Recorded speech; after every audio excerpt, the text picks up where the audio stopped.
भगवत प्रेमियों, इस संसार में भाव तरंगे सदा ही प्रवाहित होती हैं।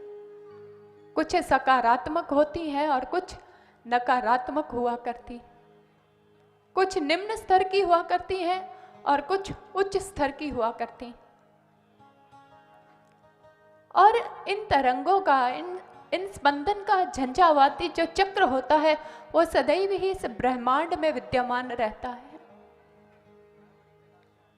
लेकिन इन तरंगों के अतिरिक्त एक प्रबल तरंग हुआ करती है जिसमें ना कोई निम्नता होती है, ना कोई उच्चता होती है, ना ऋणात्मक होती है, ना धनात्मक होती है, वो दिव्यात्मक होती है। और ऐसी दिव्यात्मक तरंग युगों युगों से मात्र एक ही जोड़ी के अंदर प्रवाहित हुई है, और वो है भगवान और भक्त के बीच में, गुरु और शिष्य के बीच में। जब जब भी एक भक्त अपनी प्राण तंत्रियों को झंकृत करके मेघ मल्हार राग छेड़ता है, अपनी प्रार्थना, अपने संपूर्ण भाव, अपना समर्पण, मनोध्यान के कण कण का पराग जब अपने आराध्य के चरणों में अर्पित कर देता है, तो उधर हमारे भगवान भी अपनी सूक्ष्म ग्रहणीय शक्तियों के द्वारा उन भावों को स्वीकार करते हैं। उसकी रस भीनी भावों की सुगंध को सूंघते हैं, और जहां से वो सुगंध उठ रही होती है, भगवान उस सुगंध को सूंघने के लिए उस पुष्प तक, भक्त रूपी पुष्प तक पहुंच जाया करते हैं। दंडकारण्य में बैठी हुई शबरी ने भी इन्हीं भाव तरंगों के द्वारा भगवान श्री राम जी को पुकारा, तो भगवान श्री राम जी उसकी कुटिया तक पहुंचे। सुदामा ने पुकारा तो प्रभु नंगे पांव उसकी ओर खींचे चले आ। हर बार खींचा चला आता है जब जब एक भक्त अपने भाव, अपना प्रेम, अपना समर्पण अपने आराध्य के चरणों में अर्पित करता है। और इसी प्रकार से कुरुक्षेत्र के मैदान से भी भाव तरंगे इतनी प्रबल होकर उठ रही थी, इतनी प्रबल थी कि वो भाव तरंगे अपने आराध्य को पुकार रही थी, अपने प्रभु को पुकार रही थी। उसका रोम रोम मात्र अपने आराध्य का चिंतन कर रहा था। और इन भाव तरंगों ने हमारे द्वारिकाधीश बांके बिहारी श्री कृष्ण जी को उद्वेलित कर दिया। बात उस समय की है जब महाभारत का युद्ध समाप्त हो चुका था। युधिष्ठिर जी को हस्तिनापुर का सम्राट घोषित कर दिया गया था। बुआ कुंती के बार बार आग्रह करने पर हमारे प्रभु हस्तिनापुर कुछ दिन के लिए रुक जाते हैं। और एक दिन द्वारिकाधीश बांके बिहारी कृष्ण मुरारी कक्ष में ध्यान की अवस्था में बैठे हुए, ध्यानावस्था में बैठे हुए हमारे प्रभु, जिनके मुखमंडल पर एक सीमित मुस्कान है, उनका मुखमंडल दैदीप्यमान हो रहा है। तभी युधिष्ठिर जी उस कक्ष में प्रवेश करते हैं। भगवान श्री कृष्ण जी को ध्यानावस्था में बैठा देखकर इधर युधिष्ठिर जी का हृदय भी गदगद हो उठा। हाथ जुड़ गए, घुटनों के बल बांके बिहारी के समक्ष ही बैठ गए और कहने लगे, हे पुरुषोत्तम, हे आराध्य प्रभु, सारी दुनिया आपका ध्यान करती है, समस्त भक्त आपका ध्यान करते हैं, लेकिन आप किसका ध्यान कर रहे हैं? अगर यह आपका कोई गोपनीय रहस्य ना हो तो हे प्रभु, हे अमित पराक्रमी, मुझे उस रहस्य से अवगत करवाइए। ये आप किसका ध्यान कर रहे हैं? प्रभु ने अपने नेत्र खोले, मुस्कुरा पड़े और मुस्कुराते हुए कहने लगे, युधिष्ठिर, जानते हो मेरे भक्त हमेशा मेरा ध्यान करते हैं और जो जो भक्त हमेशा मेरा ध्यान करते हैं, मैं अपने उन भक्तों का हमेशा ही ध्यान करता हूँ। जिस प्रकार से मेरे भक्त मेरा दर्शन करने के लिए तरसते रहते हैं ना युधिष्ठिर, उसी प्रकार से मैं भी अपने भक्तों का दर्शन करने के लिए तरसता हूँ। मेरा मन भी उनका दर्शन करने के लिए होता है। युधिष्ठिर जी ने हाथ जोड़ते हुए कहा, प्रभु क्या हम जान सकते हैं वो कौन सा सौभाग्यशाली भक्त है जिसे आप अपने अंतःकरण की गहराइयों में निहार रहे? कितना भाग्यशाली होगा वो, कितने पुण्य कर्म होंगे प्रभु उसके कि जिसे आप अंतःकरण की गहराइयों में निहार रहे।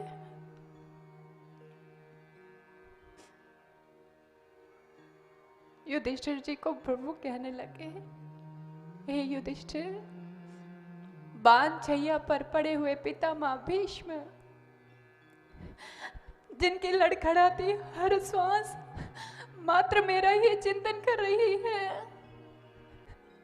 उनकी बूढ़ी आंखें एक टकटकी लगाकर उस मार्ग को निहार रही हैं जिस मार्ग से मुझे जाना है। चलो युधिष्ठिर, जल्दी करो, विलंब ना करो, वो मेरी प्रतीक्षा कर रहे हैं।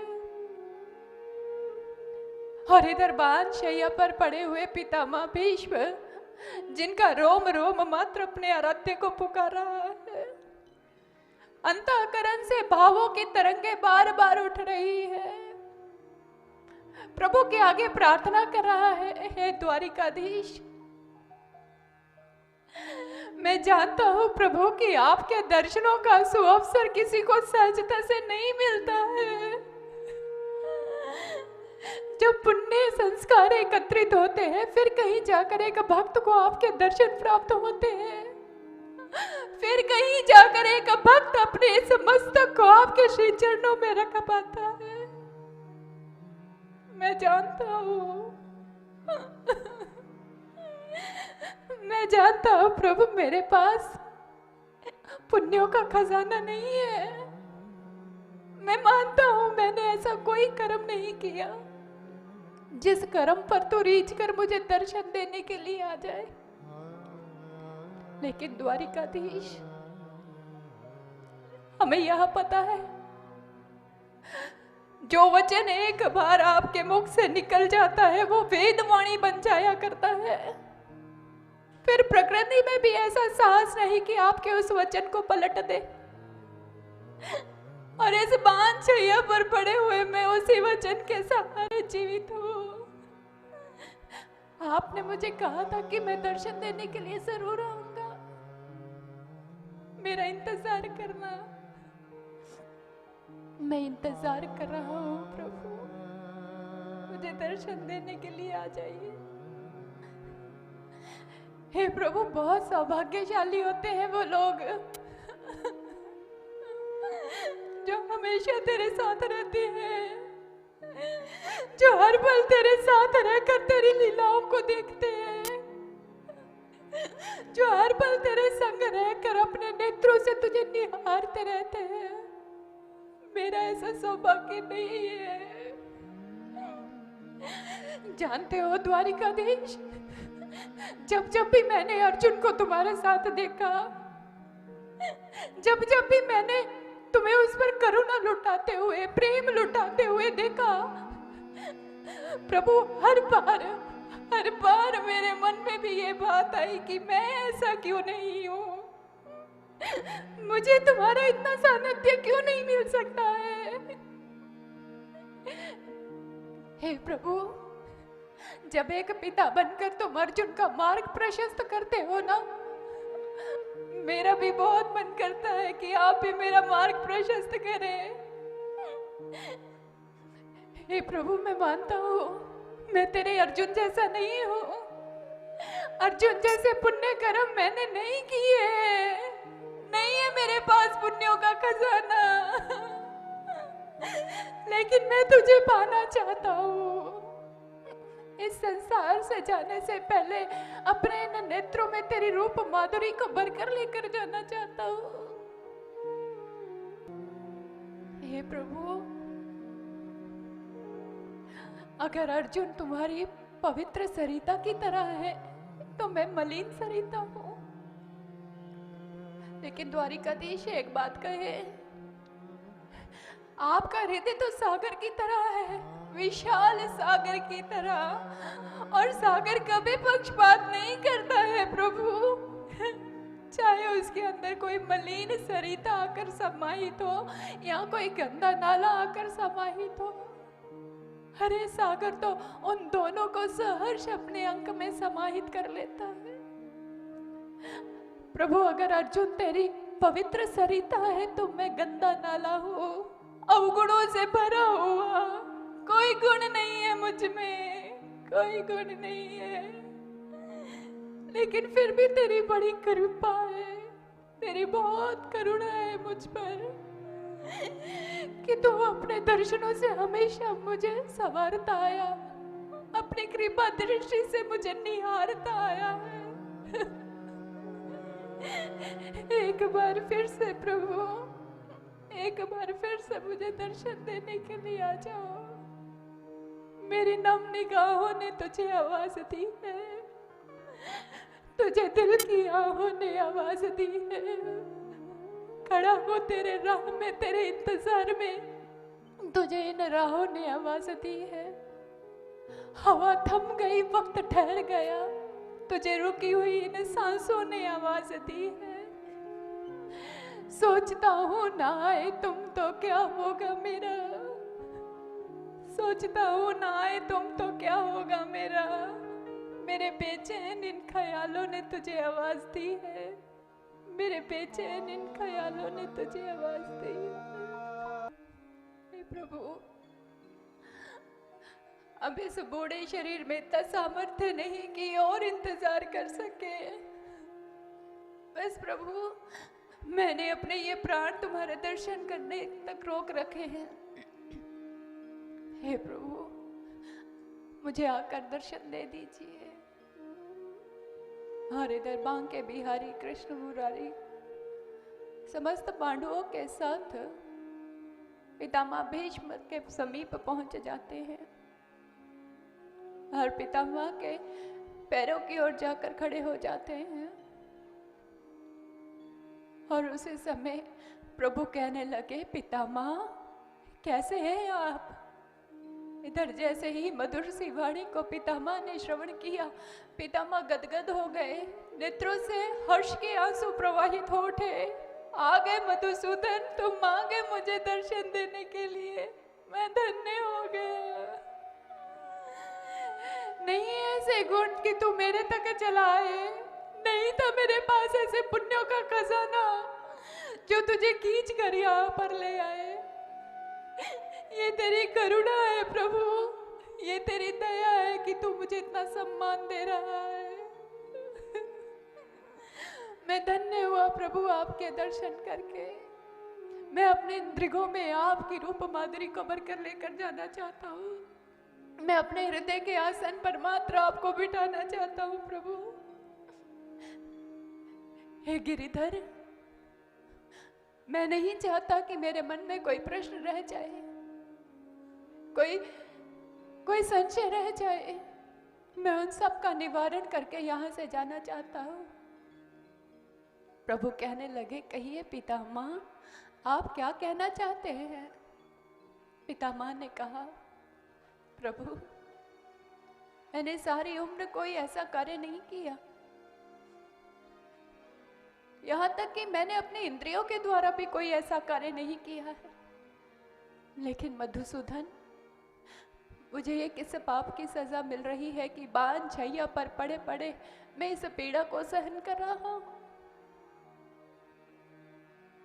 जैसे ही पितामह ने कहा तो उसी समय प्रभु गंभीर हो जाते हैं और कहने लगे, पितामह हम जानते हैं पितामह, आप पवित्र हैं, आपकी इंद्रियां पवित्र है, आपने कभी ऐसा कार्य नहीं किया, लेकिन फिर भी आपकी एक इंद्री ने पाप होते देखा है। भरी सभा में जब द्रौपदी को निर्वस्त्र किया जा रहा था, वो आपके आसन के पास आकर गिड़गिड़ाई, रोई, बिलखी, सहायता की याचना की उसने आपके समक्ष, लेकिन क्या आपने उसकी सहायता की? उन्हीं के साथ रहे, उन्हीं का अन्न खाते रहे। वही अन्न अब रक्त जो बना आपके शरीर में इस बांझ छैया पर पड़े वही रक्त प्रवाहित हो रहा है। पितामह ने कहा, हे प्रभु, तो क्षमा दान देने वाला है ना। तेरी शरण में जो आता है तो उसे अभय दान दे देता है। मैं आपकी शरण में हूं, मेरी समस्त त्रुटियों को क्षमा कर दीजिए प्रभु, मेरी समस्त त्रुटियों को क्षमा कर दीजिए। हे मधुसूदन, जाने से पहले मेरी आपके श्री चरणों में एक प्रार्थना है। प्रभु कहने लगे, कहिए पितामह। पितामह ने कहा, प्रभु, मेरी एक कन्या है जिसे मैंने बड़े ही लाड प्यार से पाला है। उसने हमेशा तुम्हारा चिंतन किया है, हर पल हर क्षण उसने तुझे ही याद किया है। इसलिए प्रभु, मेरी इच्छा है कि आप मेरी उस पुत्री का वरण कर लीजिए, आप उसे स्वीकार कर लीजिए। प्रभु हंसते हुए कहने लगे, अरे पितामह, कैसी बातें कर रहे हैं आप तो बाल ब्रह्मचारी है, फिर आपकी पुत्री कैसे? पितामह कहने लगे, हे गिरिधर, मैंने अपनी इस बुद्धि को हमेशा अपनी पुत्री माना है, इसको अपनी कन्या की तरह पाला है, जिसने तुम्हारा ही चिंतन किया है, तुम्हारा ही गुणगान गाती है। इसे अपने श्री चरणों में स्वीकार करो प्रभु, इसे अपने श्री चरणों में स्वीकार करो। प्रभु ने हाँ में सिर हिलाते हुए कहा, हाँ पितामह, हम आपके इस बुद्धि रूपी कन्या को स्वीकार करते हैं। हम जानते हैं आप हमारे ही भक्त हैं, आपने हमेशा हमारा ही चिंतन किया है, हम स्वीकार करते हैं पितामह। अब हम भी आपसे कुछ कहना चाहते हैं। हे पितामह, आप पांडवों को राज धर्म का उपदेश दीजिए। पितामह ने कहा, नहीं नहीं प्रभु, ये कैसे संभव हो सकता है? गुरु के होते हुए शिष्य उपदेश करे, ये शिष्य को शोभा नहीं देता है। आप जैसे गुरु के होते भला मैं इन पांडवों को राज धर्म का उपदेश कैसे दे सकता हूं? प्रभु ने कहा, नहीं पितामह, ये आपका निजी अनुभव है और उसी निजी अनुभव के आधार पर आप इन पांडवों को राज धर्म का उपदेश दीजिए, यह हमारी आज्ञा है। तो उस समय पितामह ने समस्त पांडवों को संबोधित करते हुए कहा, हे कुंती नंदनों, ये कोई साधारण मनुष्य नहीं है, ये भगवान है, ये मन मंदिर का देवता है। इसे हमेशा अपने हृदय के आसन पर बिठा कर रखना। ये जो कहते जाए उसे आंखें बंद करके करते जाना, क्योंकि ये जो कहते हैं वो कर कर भी दिखाते हैं, इनमें इतना सामर्थ्य है। इन्होंने कहा एक क्रूर शासक त्यज्य है, तो इन्होंने तज कर दिखाया, चाहे वो इनका सका मातुल ही क्यों नहीं था। पर मैं हमेशा कहता रहा ये क्रूर शासक त्यज्य है, लेकिन मैं उसे तज नहीं पाया। अरे इन्होंने तुम्हें कभी सन्मार्ग से भटकने नहीं दिया, और मैं उन कौरवों को कभी सन्मार्ग पर ला ही नहीं पाया। इसलिए जो ये कहते हैं वैसे ही करते जाना। ये दिन कहे तो दिन मान लेना, ये रात कहे तो रात मान लेना। पितामह ने समस्त पांडवों में युधिष्ठिर जी को राजधर्म का उपदेश दिया। तदुपरांत हाथ जोड़ते हुए कहने लगे, बस मधुसूदन बस, अब इस तन से पंछी उड़ने के लिए फड़फड़ा रहा है। आपसे प्रार्थना है, मेरे चरणों की, मेरे पैरों की ओर आकर खड़ा हो जाइए। मैं अपने इन नैनों में चीज भर भर के आपको पीना चाहता हूँ। मैं आपको अपने हृदय के आसन पर बिठा कर लेकर जाना चाहता हूँ। मधुसूदन, मेरे पैरों की ओर आकर खड़ा हो जाइए। प्रभु चुपचाप करके पितामह के पैरों की ओर जाकर खड़े हो गए।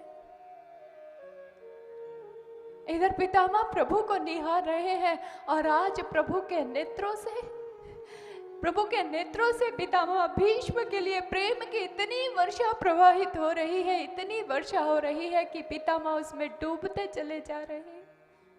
और पितामह जैसे भक्त को पाकर आज हमारे बांके बिहारी कृष्ण मुरारी भी मंद मंद मुस्कुरा रहे हैं, क्योंकि उनको भी इंतजार होता है ऐसे भक्तों का जो उसके हो, जो सर्वस्व उसको अपना अर्पित करते हैं।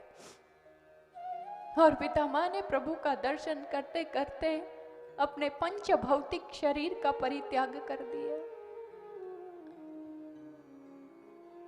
आज एक नदी सागर में जाकर सम्माहित हो गई। आज सूर्य की एक किरण पुनः सूर्य में जाकर सम्माहित हो गई। एक जीव ने अपने जीवन के लक्ष्य परमात्मा को प्राप्त कर लिया और उसी का जाकर हो गया। और पितामह भीष्म जैसे भक्त को पाकर हमारे प्रभु भी गदगद और प्रसन्न हो गए। लोग कहते हैं कि पितामह भीष्म को मोक्ष की प्राप्ति हुई क्योंकि उन्होंने उत्तरायण में अपनी देह का त्याग किया।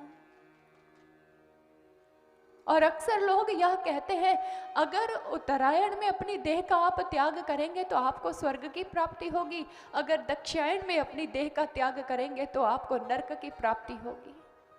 ये कैसा सिद्धांत है?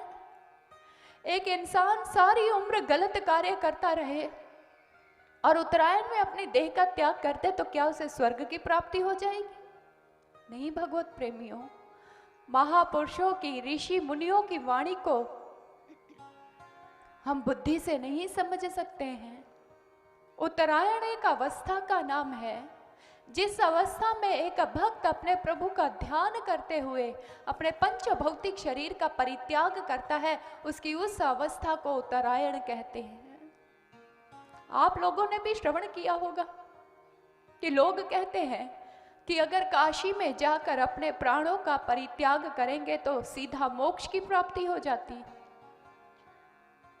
क्या अंतिम घड़ियों में कोई काशी में जाए और अपने प्राणों का परित्याग करे तो उसे मोक्ष मिल जाएगा? नहीं भगवत प्रेम, ये सत्य है काशी बाहर एक पवित्र स्थान है, लेकिन कोई सारी उम्र पाप करता रहे और अंतिम घड़ियों में जाकर काशी में प्राणों का त्याग कर दे और उसे मोक्ष मिल जाए, ये भगवान का नियम नहीं है। काशी भी एक अवस्था का नाम है। हमारे शास्त्र कहते हैं काशः ब्रह्म तत्व प्रकाश यस्य यांग अवस्था यांग सह काशी। एक अवस्था है, वह अवस्था जब एक भक्त अपने ही अंतःकरण में ब्रह्म स्वरूप परमात्मा का दर्शन करता हुआ अपने प्राणों का परित्याग करता है तो उसकी उस अवस्था को काशी कहते हैं कि इसने काशी में अपने प्राणों का परित्याग कर दिया है। लोग प्रयाग में जाकर स्नान करते हैं, पुण्य कर्म कमाते हैं, अच्छी बात है, लेकिन हमारे महापुरुषों ने भी जिस प्रयाग के बारे में संकेत किया हम नहीं समझ पाए। हमारे महापुरुषों ने कहा उस प्रयाग में जाकर अगर एक इंसान स्नान करता है तो सीधा उसकी मुक्ति हो जाती है। और वह प्रयाग कहाँ पर है? एक बाहर है जो तन को मात्र पवित्र करता है, एक घट के अंदर है जो हमारी आत्मा को पवित्र करके उसे मोक्ष की ओर अग्रसर करता है। हमारे शास्त्रों में कहा गया ईड़ा भगवती गंगा पिंगला यमुना नदी त्योर मध्य गता नाड़ी सुष्मणा खया सरस्वती यह सनाति मनसे तीर्थे सवै मुक्ते न संशया। हमारे महापुरुषों ने कहा हमारे इस स्थान पर 3 नाड़ियां हैं, ईड़ा, पिंगला और सुषुम्ना। हमारी आंखों के ऊपर ईड़ा पिंगला नाड़ी है और सुषुम्ना नाड़ी हमारी रीढ़ की हड्डी से सूक्ष्म स्तर से होती हुई यहाँ पर आती है। और इन तीनों नाड़ियों का संगम जब इस स्थान पर होता है, इस स्थान को हमारे महापुरुषों ने प्रयाग कहकर संबोधित किया। और इसी प्रयाग में जब प्रकाश स्वरूप परमात्मा का दर्शन एक इंसान करता है और सदैव उसी का ध्यान करता है, और अंतिम घड़ियों में भी जब अपनी भ्रिकुटी के मध्य इस प्रयाग में अपने ध्यान को केंद्रित करके अपनी आत्मा को स्नान करवाता है, तो हमारे महापुरुष कहते हैं उसकी मुक्ति हो जाती है, इसमें कोई संशय नहीं है। इसलिए पितामह भीष्म की तरह हम भी अपनी मृत्यु को सार्थक कर सकते हैं भगवत प्रेमियों, लेकिन शर्त है कि एक गुरु के द्वारा हम अपने इस प्रयाग में स्नान कर पाए, हम अपने घट के अंदर गुरु की कृपा से दर्शन कर पाए, और दर्शन करके निरंतर उसका सुमरन साधना ध्यान करते रहे, तो हम दावे से कहते हैं जीवन की अंतिम घड़ियों में भी आपको उसी का चिंतन होगा, और आप भी पितामह भीष्म की तरह अपने इस स्थल पर अपने बांके बिहारी का दर्शन करते हुए अपनी देह का परित्याग करेंगे, और बांके बिहारी कृष्ण मुरारी भी फिर आप जैसे भक्तों को प्रपन्न करके प्रसन्न हो जाएंगे, गदगद हो जाएंगे। यही पितामह भीष्म का यह प्रसंग हमें संदेश दे रहा है। और इसी प्रथम स्कंद के 10वें अध्याय में वर्णन आता है कि भगवान श्री कृष्ण जी द्वारिका की ओर प्रस्थान करते हैं। 11वें अध्याय में वर्णन आता है कि द्वारिका में भगवान श्री कृष्ण जी का धूमधाम से स्वागत किया गया।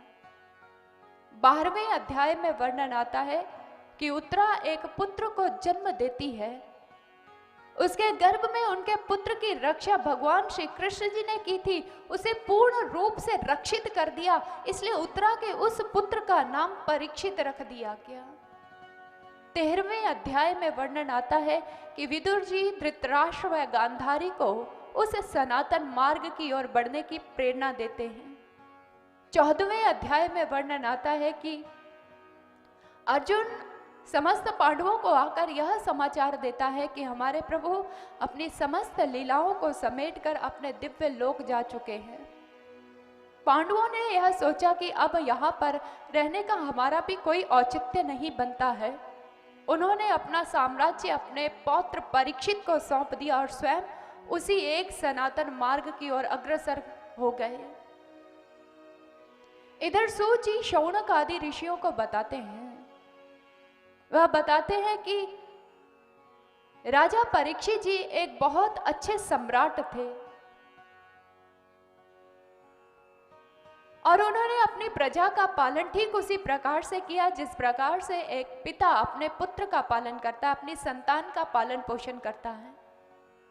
उनके साम्राज्य में सभी खुशहाल थे, प्रसन्न थे, सर्वत्र ऐश्वर्य और संपन्नता थी। लेकिन सूची शौनक आदि ऋषियों को बताते हैं कि एकाएक ही उनके राज्य में उथल पुथल सी मच गई, सामाजिक आर्थिक क्षेत्र में उथल पुथल मच गई। शौनक आदि ऋषियों ने सूची से कहा, हे सूची, जब सब कुछ बढ़िया ढंग से सुचारू ढंग से चल रहा था तो एकाएक ऐसा क्या हुआ कि राजा परीक्षित जी के साम्राज्य में उथल पुथल हो गई। तो सूची शौनक आदि ऋषियों को बताते हैं कि एक बार राजा परीक्षित जी अपने नगर का भ्रमण करने के लिए अपने रथ पर आरूढ़ होकर निकले थे। अभी वह कुछ ही दूर गए थे कि उन्होंने एक दृश्य देखा। एक नट राजा का वेश धारण करके वहां पर खड़े हुए गाय और बैल के जोड़े को ठोकरों से मार रहा है और बार बार उन्हें प्रताड़ित कर रहा है। जैसे ही राजा परीक्षित जी ने इस दृश्य का अवलोकन किया, वो अत्यंत कुपित हो जाते हैं और अपनी मेघ जैसी वाणी का प्रयोग करते हुए कहने लगे, अरे दुष्ट, कौन है तू जो मेरे राज्य के निर्बल प्राणियों पर इस प्रकार से अत्याचार कर रहा है? यहीं पर ठहर जा, अभी मैं तेरी खबर लेता हूं। जैसे ही उस नट ने राजा परीक्षित जी की आवाज को श्रवण किया, वह द्रुत गति से वहां से भाग खड़ा हुआ। राजा परीक्षित जी अपनी तलवार लेकर उस गाय और बैल के जोड़े के समीप जाते हैं और पूछते हैं कि आपको क्यों प्रताड़ित कर रहा था। और इधर राजा परीक्षित जी को भी समझने में देर न लगी कि बैल के रूप में साक्षात धर्मराज है और गाय के रूप में साक्षात धरती मां है। और उस समय वृषभराज कहते हैं, ये कलिकाल है, इसीलिए हमें प्रताड़ित कर रहा था। राजा परीक्षित जी ने कहा, हमारे होते हुए आपको कोई कष्ट नहीं दे सकता है, आप यहीं ठहरिए, मैं अभी उसको सजा देता हूं। अपनी तलवार लेकर राजा परीक्षित जी उस नट का पीछा करने लग जाते हैं। वह नट के रूप में कोई और नहीं, कलिकाल ही था। कलिकाल जहां जहां जा रहा था वहीं वहीं उसे राजा परीक्षित खड़े दिखाई दे रहे थे। अब उसने सोचा कि मैं कहीं भाग नहीं सकता और वहीं पर खड़ा हो गया। राजा परीक्षित जी ने उसे जाकर कहा, कौन हो तुम जो मेरे राज्य के निर्बल प्राणियों पर इस प्रकार से अत्याचार कर रहे हो? कलिकाल ने कहा, महाराज मैं कलिकाल हूं, मेरे आने का समय हो चुका है। राजा परीक्षित जी ने कहा, पांडवों के पौत्र परीक्षित के होते हुए कलिकाल उसके साम्राज्य में कभी प्रवेश नहीं कर सकता है, सुना तुमने? तो कलिकाल ने हंसते हुए कहा, तो ठीक है महाराज, फिर आप यह समझिए कि आपके जाने का समय हो चुका है। परीक्षित जी ने कहा, कुछ भी हो जाए परंतु मेरे रहते हुए कलिकाल मेरे राज्य में प्रवेश नहीं कर सकता है। कलिकाल ने हाथ जोड़ते हुए कहा, महाराज मेरे आने का समय हो चुका है और मुझे यहां पर रहना ही पड़ेगा, इसलिए कुछ ऐसा उपाय कीजिए कि आपकी बात भी रह जाए और हमारी बात भी रह जाए। आप मुझे रहने के लिए स्थान प्रदान कर दीजिए, मैं उन्हीं स्थानों पर निवास करूंगा जो स्थान आप मुझे प्रदान करेंगे। कुछ देर सोचने के उपरांत राजा परीक्षित जी ने कहा, ठीक है, आज के बाद तुम वहां निवास कर सकते हो जहां मदिरा का सेवन हो रहा हो, परस्त्री संग हो, जुआ खेला जाता हो, जहां हिंसा हो रही हो, इन 4 स्थानों पर तुम जाकर निवास कर सकते हो। कलिकाल ने इन 4 स्थानों को स्वीकार कर लिया और तब से यह कलिकाल इन स्थानों पर निवास कर रहा है। इन स्थानों पर निवास करते करते कलिकाल ने सर्वत्र अपने पांव पसार लिए हैं। राजा परीक्षित जी ने 4 स्थान प्रदान किए थे, मदिरा, परस्त्री संग, हिंसा और जुआ। भगवत प्रेमियों, ये वह स्थान है, ये वह चीजें हैं कि इसमें से अगर आप एक का भी चयन अपने जीवन में करते हैं तो बाकी 3 के बिन बुलाए मेहमान की तरह आपके जीवन में आ जाएंगे। और सबसे ज्यादा स्थान जो लोग देते हैं अपने जीवन में वो है मदिरा, नशे को स्थान देते हैं। और यही नशा आगे आगे उससे ऐसे ऐसे कार्य करवा लेता है, इंसान कभी उसकी कल्पना भी नहीं कर पाता है। लोग कहते हैं, अरे शराब ही तो पी रहे हैं, जहरीला पानी ही तो है, 2 घूंट पीने से भला क्या हो जाएगा। लेकिन भगवत प्रेमियों, यही 2 घूंट जिसे शौक के तौर पर आप पहले पीते हैं, बाद में यही नशा आपको पीना आरंभ करता है और आपकी जीवन को नरक बनाकर रख देता। और उसके बाद बाकी की जितनी निम्न स्तर की चीजें हैं आपके जीवन में आनी आरंभ हो जाती हैं। ऐसे ही नसरुद्दीन था। नसरुद्दीन ने अपने जीवन में एक ऐसा कार्य किया कि राजा उससे कुपित हो गया, अत्यंत क्रोधित हुआ और राजा नसरुद्दीन को सजा देना चाहता था, लेकिन वो यह चाहता था कि नसरुद्दीन अपने पसंद की सजा का चयन करे।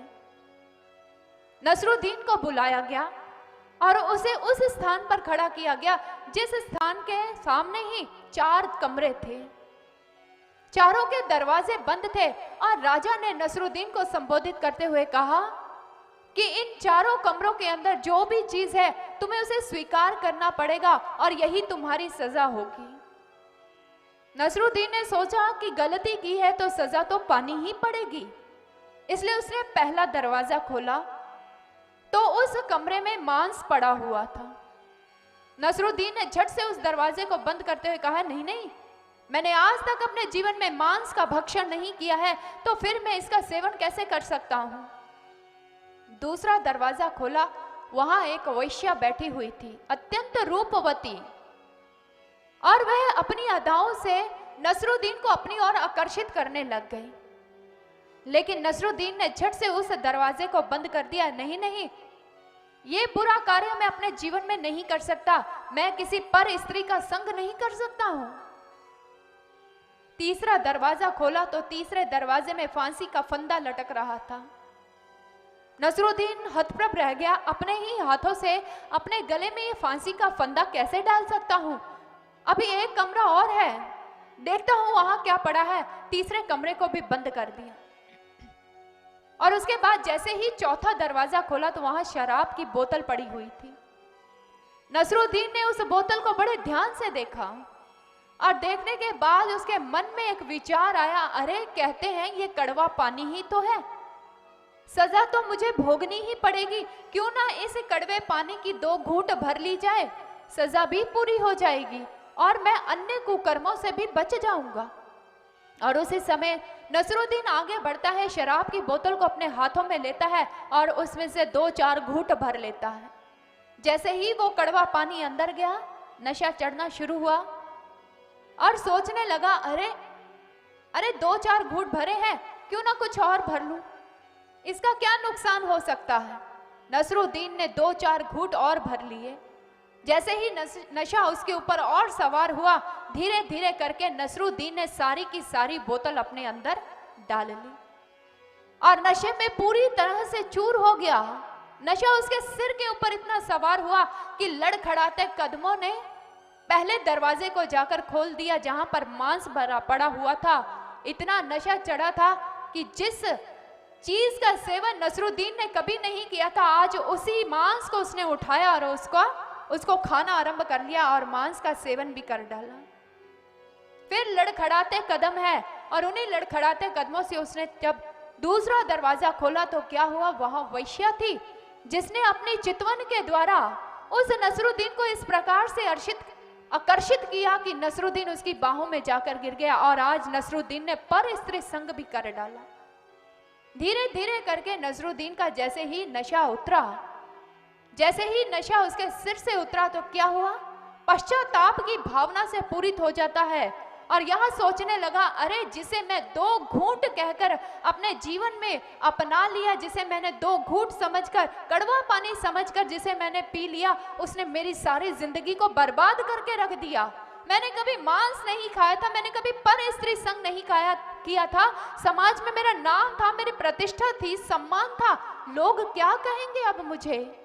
पश्चाताप की भावना से इतना पूरित हुआ नसरुद्दीन कि तीसरा कमरा खोलता है, वहां फांसी का जो फंदा लटक रहा था उसे अपने गले में डाला और नसरुद्दीन ने आत्महत्या कर ली। भगवत प्रेमियों, यह घटना मात्र नसरुद्दीन के जीवन की नहीं है, आज भारतवर्ष का हर एक वर्ग से संबंधित व्यक्ति इसी का ही शिकार हो रहा है और वो भी कुछ ऐसा ही कार्य कर रहा है। लोग कड़वा पानी समझकर इसे अपने जीवन में स्थान देते हैं, लेकिन यही कड़वा पानी उसके स्वर्ग भरे घर को नर्क में परिवर्तित करके रख देता है। लोग नशे का सेवन करते हैं और यही कहते हैं, अरे फिर क्या हो गया अगर नशा कर रहे हैं।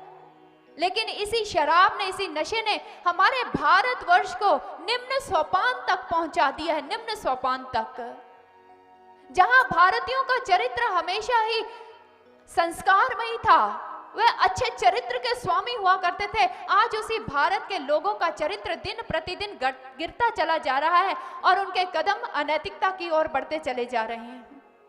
डॉक्टर बूथ ने बहुत अच्छा कहा, उन्होंने कहा समाज में कोई भी इतना ऐसा विष नहीं था जिसने समाज को सबसे ज्यादा नुकसान पहुंचाया हो, लेकिन ये नशा, ये शराब ऐसा विष है जिसने सारे समाज को प्रभावित करके रख दिया।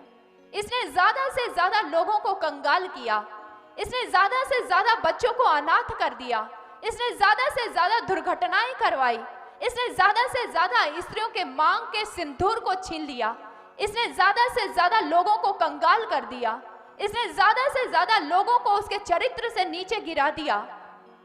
ये नशा, ये विष ऐसा है जिसमें सारा समाज ही घुलता चला जा रहा है। और भारतवर्ष का ये दुर्भाग्य कहिए कि भारतवर्ष में सबसे अधिक नशे का सेवन किया जा रहा है और इस नशे से अगर सबसे अधिक कोई प्रभावित है तो वो है भारत का युवा वर्ग। वह युवा वर्ग जिसे रीढ़ की हड्डी कहा जाता है, देश के रीढ़ की हड्डी कहा जाता है। और भारतवर्ष ऐसा देश है जहां पर सबसे ज्यादा युवा शक्ति है। 56 करोड़ युवा शक्ति हमारे इस भारत में है। और गुरुदेव सर्वश्री आशुतोष महाराज जी यह कहते हैं कि अगर इसे 56 करोड़ युवा शक्ति का सारी की सारी युवा शक्ति रचनात्मक कार्यों में संलग्न हो जाए तो वो दिन दूर नहीं जब भारत फिर से जगत गुरु कहलाएगा और सारा देश, सारा विश्व इस भारत के आगे नतमस्तक हो जाएगा। लेकिन अगर यही युवा शक्ति नकारात्मक दिशा की ओर अग्रसर होती रही तो यही युवा शक्ति हमारे भारत को निम्न सोपान तक पहुंचा सकती है और नर्क में परिवर्तित करके रख सकती है, भारतीय संस्कृति को मिट्टी में मिलाकर रख सकती। गुरुदेव सरश्री आशुतोष महाराज जी कहा करते हैं कि जो युवा शक्ति है वो उफनती हुई नदी की तरह हुआ करती है। उफनती हुई नदी, अगर उस नदी के ऊपर बांध बना दिया जाए तो उसी उफनती हुई नदी से सृजनात्मक कार्य भी किए जा सकते हैं। लेकिन अगर उस उफनती नदी के ऊपर बांध ना बनाया जाए तो वही नदी विध्वंसकारी होकर तांडव करती है और सभी को तहस नहस कर डालती है। गुरुदेव सरश्री आशुतोष महाराज जी अक्सर अपने प्रवचनों में कहा करते हैं कि आज का युवा वर्ग अपने दिशा से भटक चुका है, इसलिए उसकी दशा खराब हो चुकी है।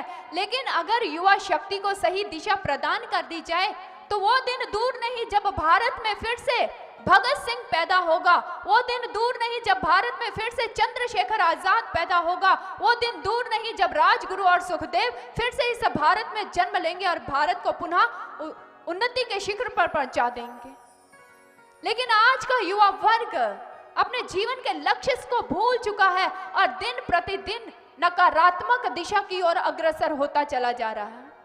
भगवत प्रेमियों, ये हमारा भारतवर्ष है जहां पर अनेकों ही सूरवीरों ने, महावीरों ने, तेजस्वी भक्तों ने जन्म लिया। ये वो पुण्य धरती है जहां पर हमारे देश के जो शहीद थे उन्होंने हमारे देश को आजाद करवाने के लिए क्या कुछ नहीं किया, अपना सर्वस्व इस भारत मां के ऊपर कुर्बान कर दिया। अपने माता पिता को जो उनके बुढ़ापे का सहारा थे वह उन्होंने यह भी नहीं देखा हमारे जाने के बाद हमारे बूढ़े माता पिता का क्या होगा, हमारे बच्चों का क्या होगा, हमारी पत्नी का क्या होगा। ऐसा कोई विचार उनके मन में नहीं था। एक ही जज्बा, एक ही जुनून था, मुझे अपने भारत माँ को आजाद करवाना है। मेरी माँ गुलामी की जंजीरों में जकड़ी हुई है, मैं उसे इस प्रकार से जकड़ा हुआ नहीं देख सकता हूँ, मैं अपनी भारत माँ को आजाद करवा कर ही रहूंगा। एक ऐसा युवा वर्ग भी हमारे भारत में था। लेकिन एक आज का युवा वर्ग है जिनके हाथों में शराब के प्याले होते हैं, जिनके हाथों में नशे के इंजेक्शन होते हैं, जो अपने जीवन को इस नशे के द्वारा बर्बाद कर रहे हैं और डिस्को बार में जाकर थिरक रहे हैं। लेकिन एक वो देशभक्त थे जो जिए तो देश के लिए और मरे भी तो देश के लिए। उन्हीं के दम पर आज हमारा देश आजाद है, उन्हीं के दम पर हमारा तिरंगा आज लाल किले पर लहरा रहा है। अगर वो ऐसी कुर्बानियां ना देते भगवत प्रेमियों तो हम कभी भी अंग्रेजों के चंगुल से मुक्त नहीं हो सकते थे। लेकिन एक आज का युवा वर्ग है, नशे का सेवन कर रहा है और तरह तरह की बुराइयों को अपने जीवन में अपना रहा है, अपने चरित्र से गिर रहा है और अनैतिकता की राह पर दिन प्रतिदिन बढ़ता ही चला जा रहा है। नशे का सेवन करता है। लोग कहते हैं नशा करने से क्या हो जाएगा। अरे यह पूछिए नशा करने से क्या नहीं हो जाएगा। आपका ब्रेन डिसऑर्डर हो सकता है, आपके शरीर के जितने सेल्स व टिश्यूज हैं वो मृत प्राय हो सकते हैं, आप कमजोर हो जाएंगे। जब आपका शरीर ही सशक्त नहीं रहेगा तो फिर आपके अंदर जीने की भावना भी नहीं रहेगी और आप दिन प्रतिदिन मृत्यु का इंतजार करेंगे, क्योंकि नशे ने आपको पीना आरंभ कर दिया है। लोगों से पूछा जाता है भैया आप नशा क्यों करते हैं। युवा वर्ग से प्रश्न किया गया आप नशा क्यों कर रहे हैं। उन्होंने कहा जी पीर प्रेशर है, हमारे दोस्तों का दबाव होता है हम पर, दोस्तों के दबाव में आकर हमने इस नशे का सेवन किया, लेकिन आज यही नशा हमें पीता चला जा रहा है। अरे कैसे युवा हैं आप कि अपने दोस्तों के दबाव में आकर आप नशे का सेवन करते रहे। अरे हमारे देशभक्तों को देखिए कितना दबाव था उनके ऊपर अंग्रेजी सरकार का। सर्दियों के दिनों में बर्फ की सिल्लियों के ऊपर उन्हें लिटाते थे और चाबुक मारते थे, लेकिन फिर भी उस ब्रिटिश सरकार के दबाव में नहीं आए। हर चाबुक के साथ उनके मुख से एक ही बात निकलती थी, वंदे मातरम, इनकलाब जिंदाबाद, इनकलाब जिंदाबाद। और ऐसे वो हमारे देशभक्त जो उन अंग्रेजों को कहते थे तुम अपने नमक का हक अदा करो, हम अपनी मिट्टी का हक अदा कर रहे हैं। इसलिए बर्फ की सिल्लियों पर भी ऐसी ब्रिटिश सरकार उन पर दबाव नहीं डाल पाई कि उन्होंने अंग्रेजों से यह नहीं कहा हमें शराब लाकर दे दो, हमें नशा दे दो, हम इसका सेवन करेंगे। आप कैसे युवा हैं कि अपने चंद दोस्तों के दबाव में आकर आप नशे के गुलाम हो जा रहे हैं। और युवा वर्ग से पूछा जाए आप नशा क्यों करते हैं? जी परेशान थे, दुखी थे, मार्क्स कम आए, नौकरी नहीं मिल रही, इसलिए हम इस नशे का सेवन करें। जब हम इस नशे का सेवन करते हैं हम अपना दुख भूल जाते हैं, हमें कुछ देर के लिए आनंद की अनुभूति होती है, हम अच्छा महसूस करते हैं। क्या बात है, जीवन में थोड़ा सा दुख आया, थोड़ी सी परिस्थितियां आई, आप घबरा गए और नशे के गुलाम हो गए। अरे देखिए अपने देशभक्तों को, क्या उनके जीवन में परिस्थितियां नहीं आई? क्या उनके जीवन में दुख नहीं आए? क्या उन्होंने असफलताओं का मुख नहीं देखा? क्या भगत सिंह को चुटकी बजाते ही आजादी मिल गई थी? क्या सुभाष चंद्र बोस ने एक ही दिन में आजाद हिंद फौज की स्थापना कर ली थी? क्या उन्होंने एक ही दिन में अंग्रेजों को भारत से बाहर निकाल दिया था? नहीं भगवत प्रेमियों, बार बार हारे, बार बार पराजय का मुख देखा, लेकिन जज्बा था, हौसला था, उसका उत्साह का कभी साथ नहीं छोड़ा। इतना प्यार था उनको भारत माँ के साथ, इतना प्यार कि अंग्रेजों को भारत छोड़कर जाना पड़ा था। उन देशभक्तों ने कभी भी ये नहीं कहा हमसे नहीं लड़ी जाएगी ये देश की आजादी, हमें शराब लाकर दे दो, हमें नशा लाकर दे दो, हम इसका सेवन करते हैं।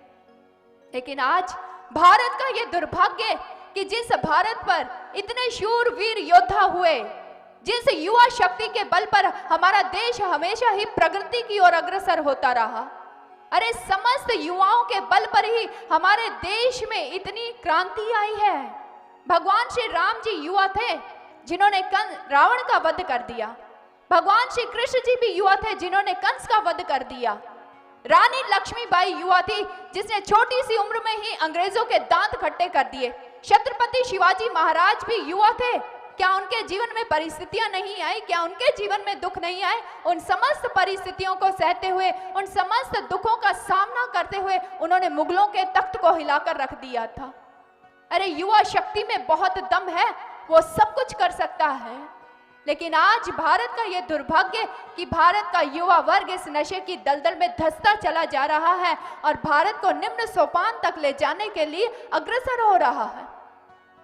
और ऐसा भी नहीं है कि युवा वर्ग को इस नशे की लत से छुड़ाने का कोई प्रयास नहीं किया जा रहा है। अंतरराष्ट्रीय, राष्ट्रीय स्तर पर अनेकों प्रयास किए जा रहे हैं। सरकारी, गैर सरकारी अनेकों ऐसी समितियां हैं जो युवा वर्ग को इस नशे से मुक्त करवाने का प्रयास कर रही हैं। लेकिन यह संस्थाएं इंसान को नशा कैसे छुड़वा रही हैं? दो स्तरों पर, चिकित्सा प्रणाली के आधार पर और व्यवहारिक प्रणाली के आधार पर। चिकित्सा प्रणाली के आधार पर वो क्या करते हैं, जो इंसान नशे का गुलाम हो चुका है, नशेड़ी हो चुका है, उसे थोड़ा थोड़ा करके ऐसी दवाइयां दी जाती हैं ताकि नशा ना मिलने पर उसे बेचैनी ना हो, घबराहट ना हो, इसलिए उसकी डोज को कम कर करके उसे नशा दिया जाता है और धीरे धीरे करके फिर उसका नशा छुड़वा दिया जाता है। व्यवहारिक स्तर पर व्यवहारिक प्रणाली का प्रयोग करते हुए ऐसी एजेंसीज क्या करती है, नशेड़ी को सकारात्मक विचार देती हैं, तरह तरह की सलाहें देती है जिसके द्वारा इंसान के विचारों में परिवर्तन आए। लेकिन उसके बाद जब सर्वेक्षण किए गए, जब सर्वे किए गए तो क्या पाया गया कि 90% लोग जब इन सारी प्रणालियों को अपनाते हैं लेकिन उसके बाद वो पुनः नशे का सेवन करना आरंभ कर देते हैं, नशे के फिर से गुलाम हो जाते हैं। अब एक यक्ष प्रश्न यह है कि क्या इस नशे के चंगुल में जो इंसान फंस चुका है वो इस नशे से सारी उम्र क्या मुक्त नहीं हो सकता है? क्या वो अपने जीवन को पुनः अच्छी तरह से नहीं जी सकता है? क्या वो नर्क से निकलकर स्वर्ग में नहीं आ जा सकता है? आ सकता है भगवत प्रेमियों, क्योंकि हमारे धार्मिक ग्रंथों में ऐसी थेरेपी बताई गई है जिस थेरेपी के आधार पर अगर इंसान उस थेरेपी को अपने जीवन में अपनाता है तो उसके मन के स्तर पर कार्य करती है, और जब मन के स्तर पर कार्य होता है तो उसके विचारों में परिवर्तन आता है, उसके व्यवहार में परिवर्तन आता है और धीरे धीरे करके उसके स्वास्थ्य में भी वृद्धि होनी आरंभ हो जाती है। और हमारे धार्मिक ग्रंथों ने उस थेरेपी को नाम दिया ब्रह्म ज्ञान। जब एक गुरु कि शरण में एक इंसान जाता है तो उसे ब्रह्म ज्ञान प्रदान करते हैं, और इंसान जब अपने घट के अंदर उस ईश्वरीय चुंबकीय शक्ति के साथ जुड़ता है तो उस प्रकाश में उसकी समस्त इंद्रियां प्रकाशमान हो जाती हैं, उसके नकारात्मक विचार खत्म होने लगते हैं और सकारात्मक विचारों का प्रादुर्भाव उसके जीवन में होने लग जाता है। और ऐसा ही प्रयास गुरुदेव सर्वश्री आशुतोष महाराज जी ने किया। इसी ब्रह्म ज्ञान की थेरेपी को उन्होंने युवाओं के ऊपर अप्लाई किया। वह युवा वर्ग जो नशे की दलदल में धंस चुका था, जो अपने चरित्र से गिर चुका था, जो अनैतिकता की राह पर अग्रसर हो चुका था, असंख्य ऐसे युवा नौजवान भाई व बहनें भी गुरुदेव सर्वश्री आशुतोष महाराज जी की शरण में आई, और गुरुदेव सर्वश्री आशुतोष महाराज जी की कृपा से उन्हें ब्रह्म ज्ञान दिया गया। जब उन्होंने ब्रह्म ज्ञान को प्रपन्न किया, परमात्मा का दर्शन किया, ईश्वर की प्रत्यक्ष अनुभूति अपने घट के अंदर की, उनके नकारात्मक विचार सकारात्मक विचारों में परिवर्तित हुए, उनकी सोच बदली, उनके विचारों में परिवर्तन हुआ, और ऐसा परिवर्तन हुआ कि आज वो अपने देश के बारे में सोचते हैं, अपने परिवार के बारे में सोचते हैं, अपने राष्ट्र का चिंतन करते हैं, और समाज में फैली कुरीतियों को दूर करने का अब वो दम रखते हैं। और गुरुदेव सर्वश्री आशुतोष महाराज जी का यह कार्य हमारे एक प्रकल्प के तहत चलता है जिसका नाम है बोध। इस प्रकल्प के तहत यह कार्यक्रम चला, नशा उन्मूलन कार्यक्रम, जिसमें युवाओं को इस नशे से मुक्त ब्रह्म ज्ञान देकर मुक्त किया जाता है। और भगवत प्रेमियों, आज गुरुदेव सर्वश्री आशुतोष महाराज जी के कृपा हस्त तले ऐसा युवा वर्ग तैयार हुआ है जिसने अपने घट के अंदर ईश्वर का दर्शन किया, सुमरन साधना करते हैं, और उनके जीवन में ऐसा परिवर्तन आया कि अब वो समाज को भी परिवर्तित करने का दम रखते हैं। इसलिए उनके जीवन में एक क्रांति आई, और क्रांति किसे कहते हैं? संस्कृत के क्री धातु से निकली है, जिसका अर्थ होता है करना। क्या करना? समाज का कल्याण करना, राष्ट्र का उत्थान करना, अपना कल्याण करना। ऐसी क्रांति की मशाले थाम कर ऐसा युवा वर्ग जो गुरु महाराज जी के कृपा हस्त तले सजा है, आज समाज को, भारत के लोगों को जगाने के लिए निकला। और भगवत प्रेमियों, इसी ब्रह्म ज्ञान की थेरेपी के आधार पर हर कोई उस नशे के चंगुल से मुक्त हो सकता है। इसलिए इसको अपने जीवन में स्थान ना देकर उस प्रभु को स्थान दीजिए जो आपके जीवन का कल्याण करने वाले हैं।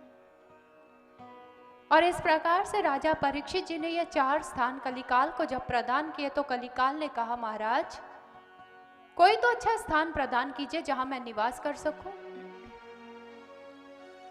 कलिकाल के इस प्रकार कहने पर राजा परीक्षित जी उसे कहते हैं कि ठीक है, आज के बाद तुम सोने में निवास कर सकते हो, स्वर्ण में निवास कर सकते हो।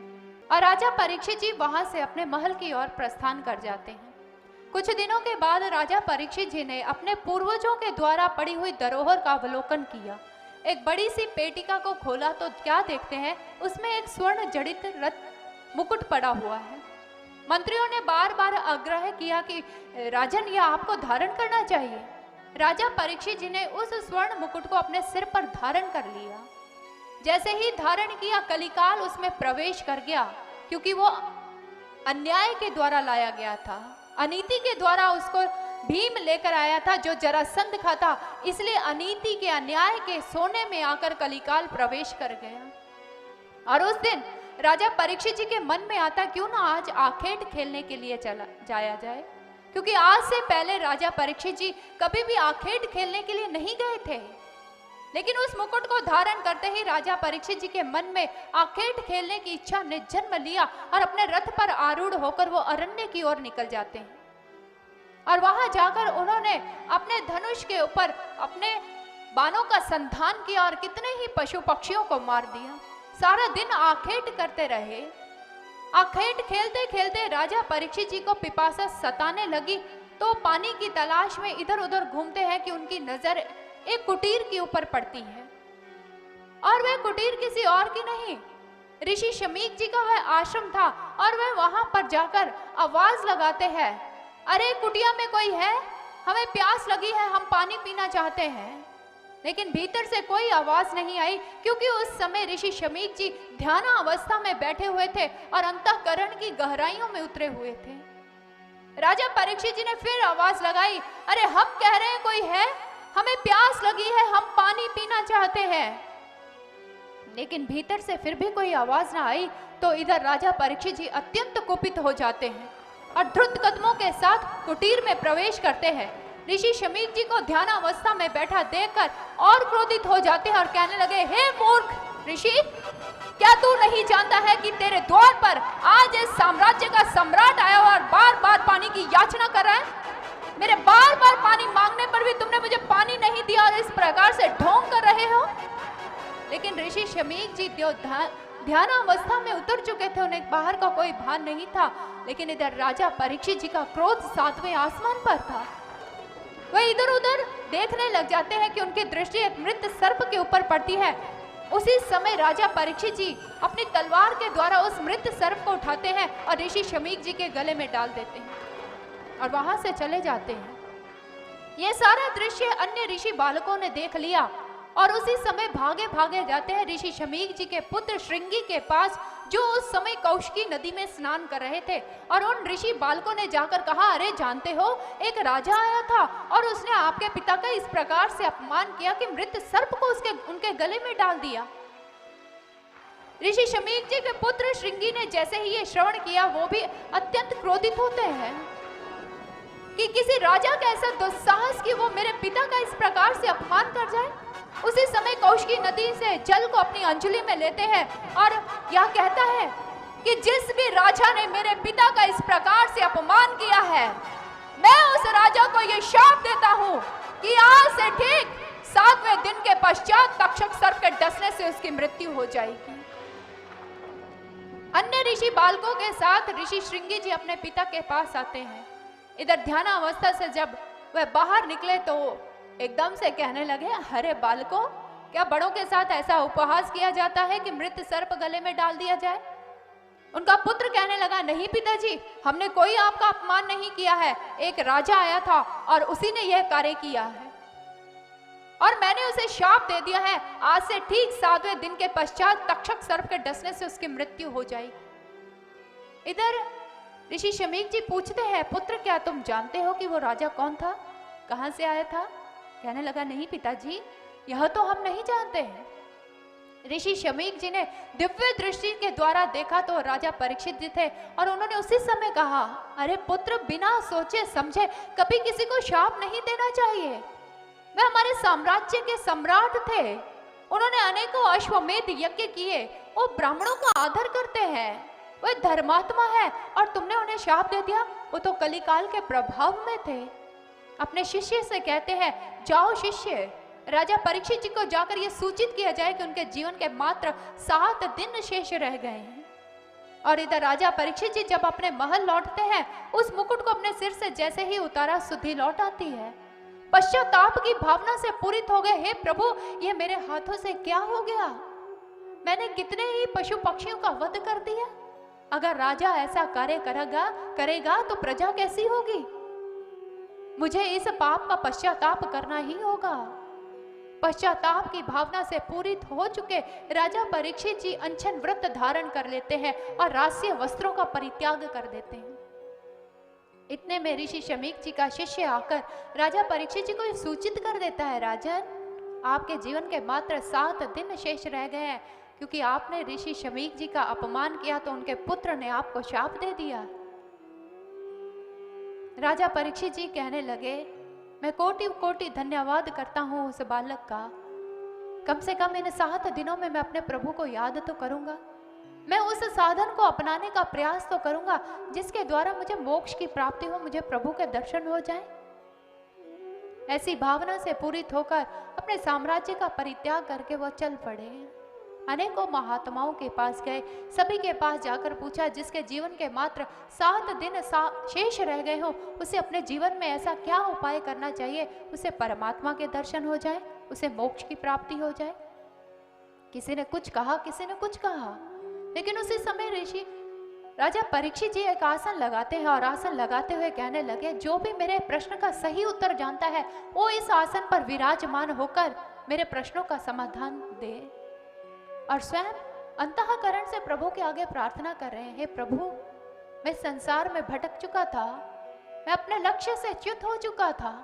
हे प्रभु, मैं भटका हुआ जीव अब तेरी शरण में हूँ, मेरा मार्ग प्रशस्त करो। भेजो मेरे जीवन में किसी ऐसे संत को जो मेरे 7 दिनों के इस जीवन को सार्थक कर दे और मैं अपने जीवन के लक्ष्य को प्रपन्न कर पाऊं। हे प्रभु, तो दया निधान है, कृपा करता है, मुझ पर भी कृपा कर। परीक्षित जी के अंतःकरण से यह ऐसी जब पुकार उठी, प्रभु ने अपने दरबार में उसे स्वीकार किया। और इधर प्रभु की प्रेरणा से श्री सुखदेव मुनि महाराज जी उसी ओर चले आ रहे हैं जिस ओर राजा परीक्षित जी ने वह आसन लगाया हुआ था। दिगंबर वेश है, श्याम वर्ण है, घुंघराले बाल है और उनका चेहरा सूर्य की भांति दैदीप्यमान हो रहा है।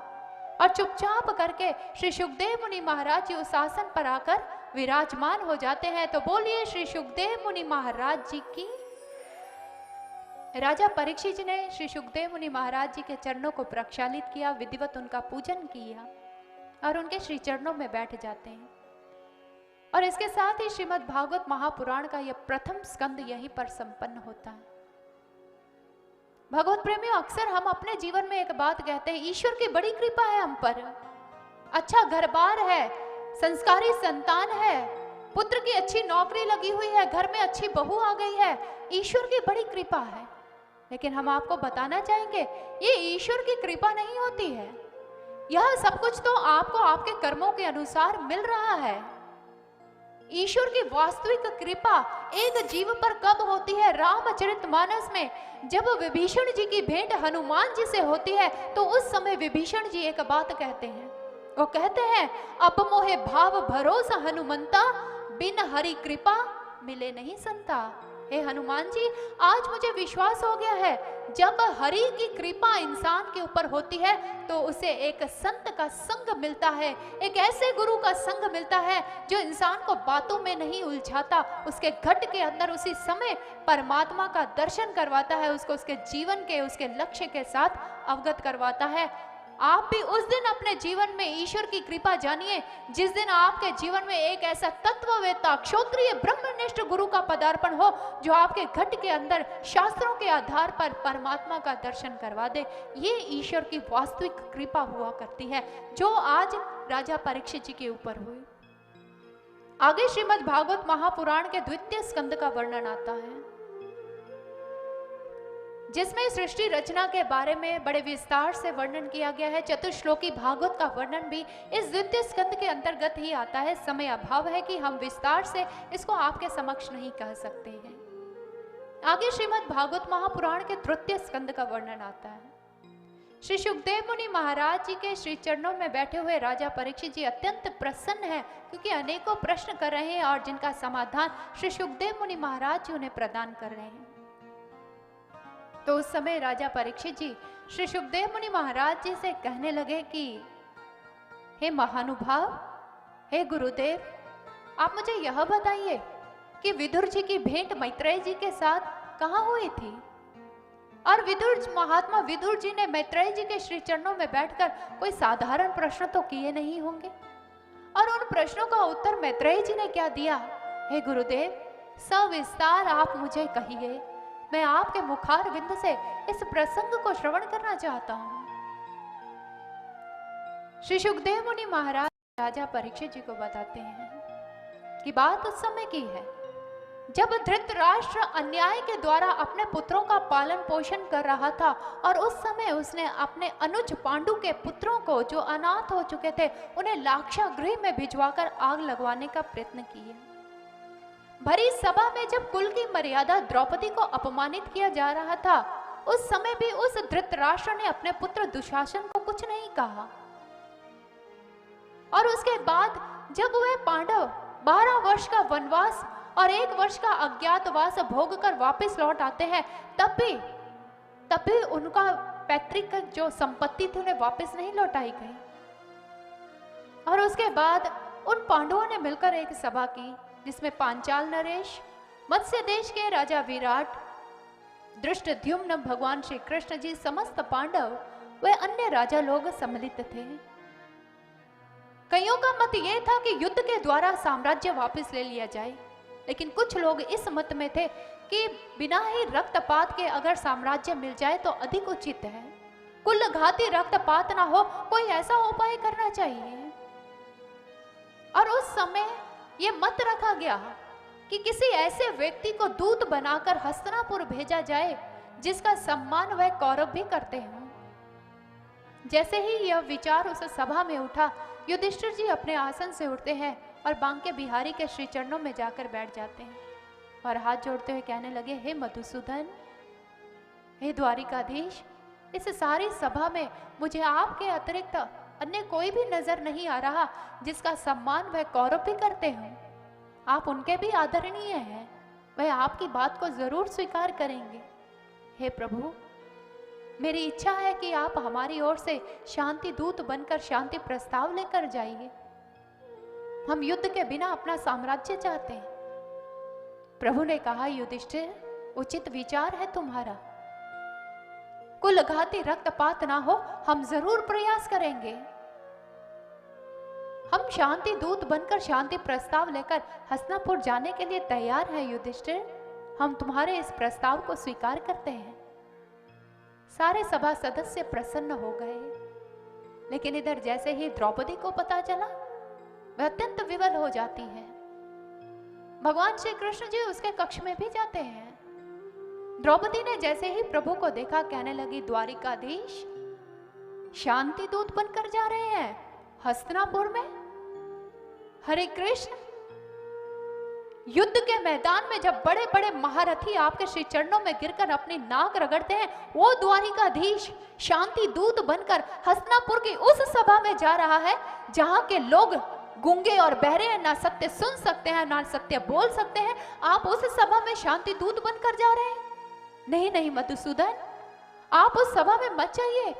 हम नहीं चाहते हैं जैसा अपमान उस भरी सभा में हमारा हुआ, वह दुष्ट लोग आपका भी अपमान करें। प्रभु ने कहा, कृष्णे, मुझे एक प्रयास कर लेने दो। अगर मेरे अपमान होने पर पांडवों का साम्राज्य मिल जाता है तो द्रौपदी, मुझे ये अपमान भी स्वीकार्य है।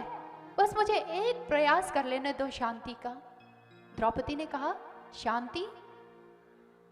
हे द्वारिकाधीश, जब तक मेरे ये केश खुले हैं, क्या संपूर्ण शांति संभव हो सकती है?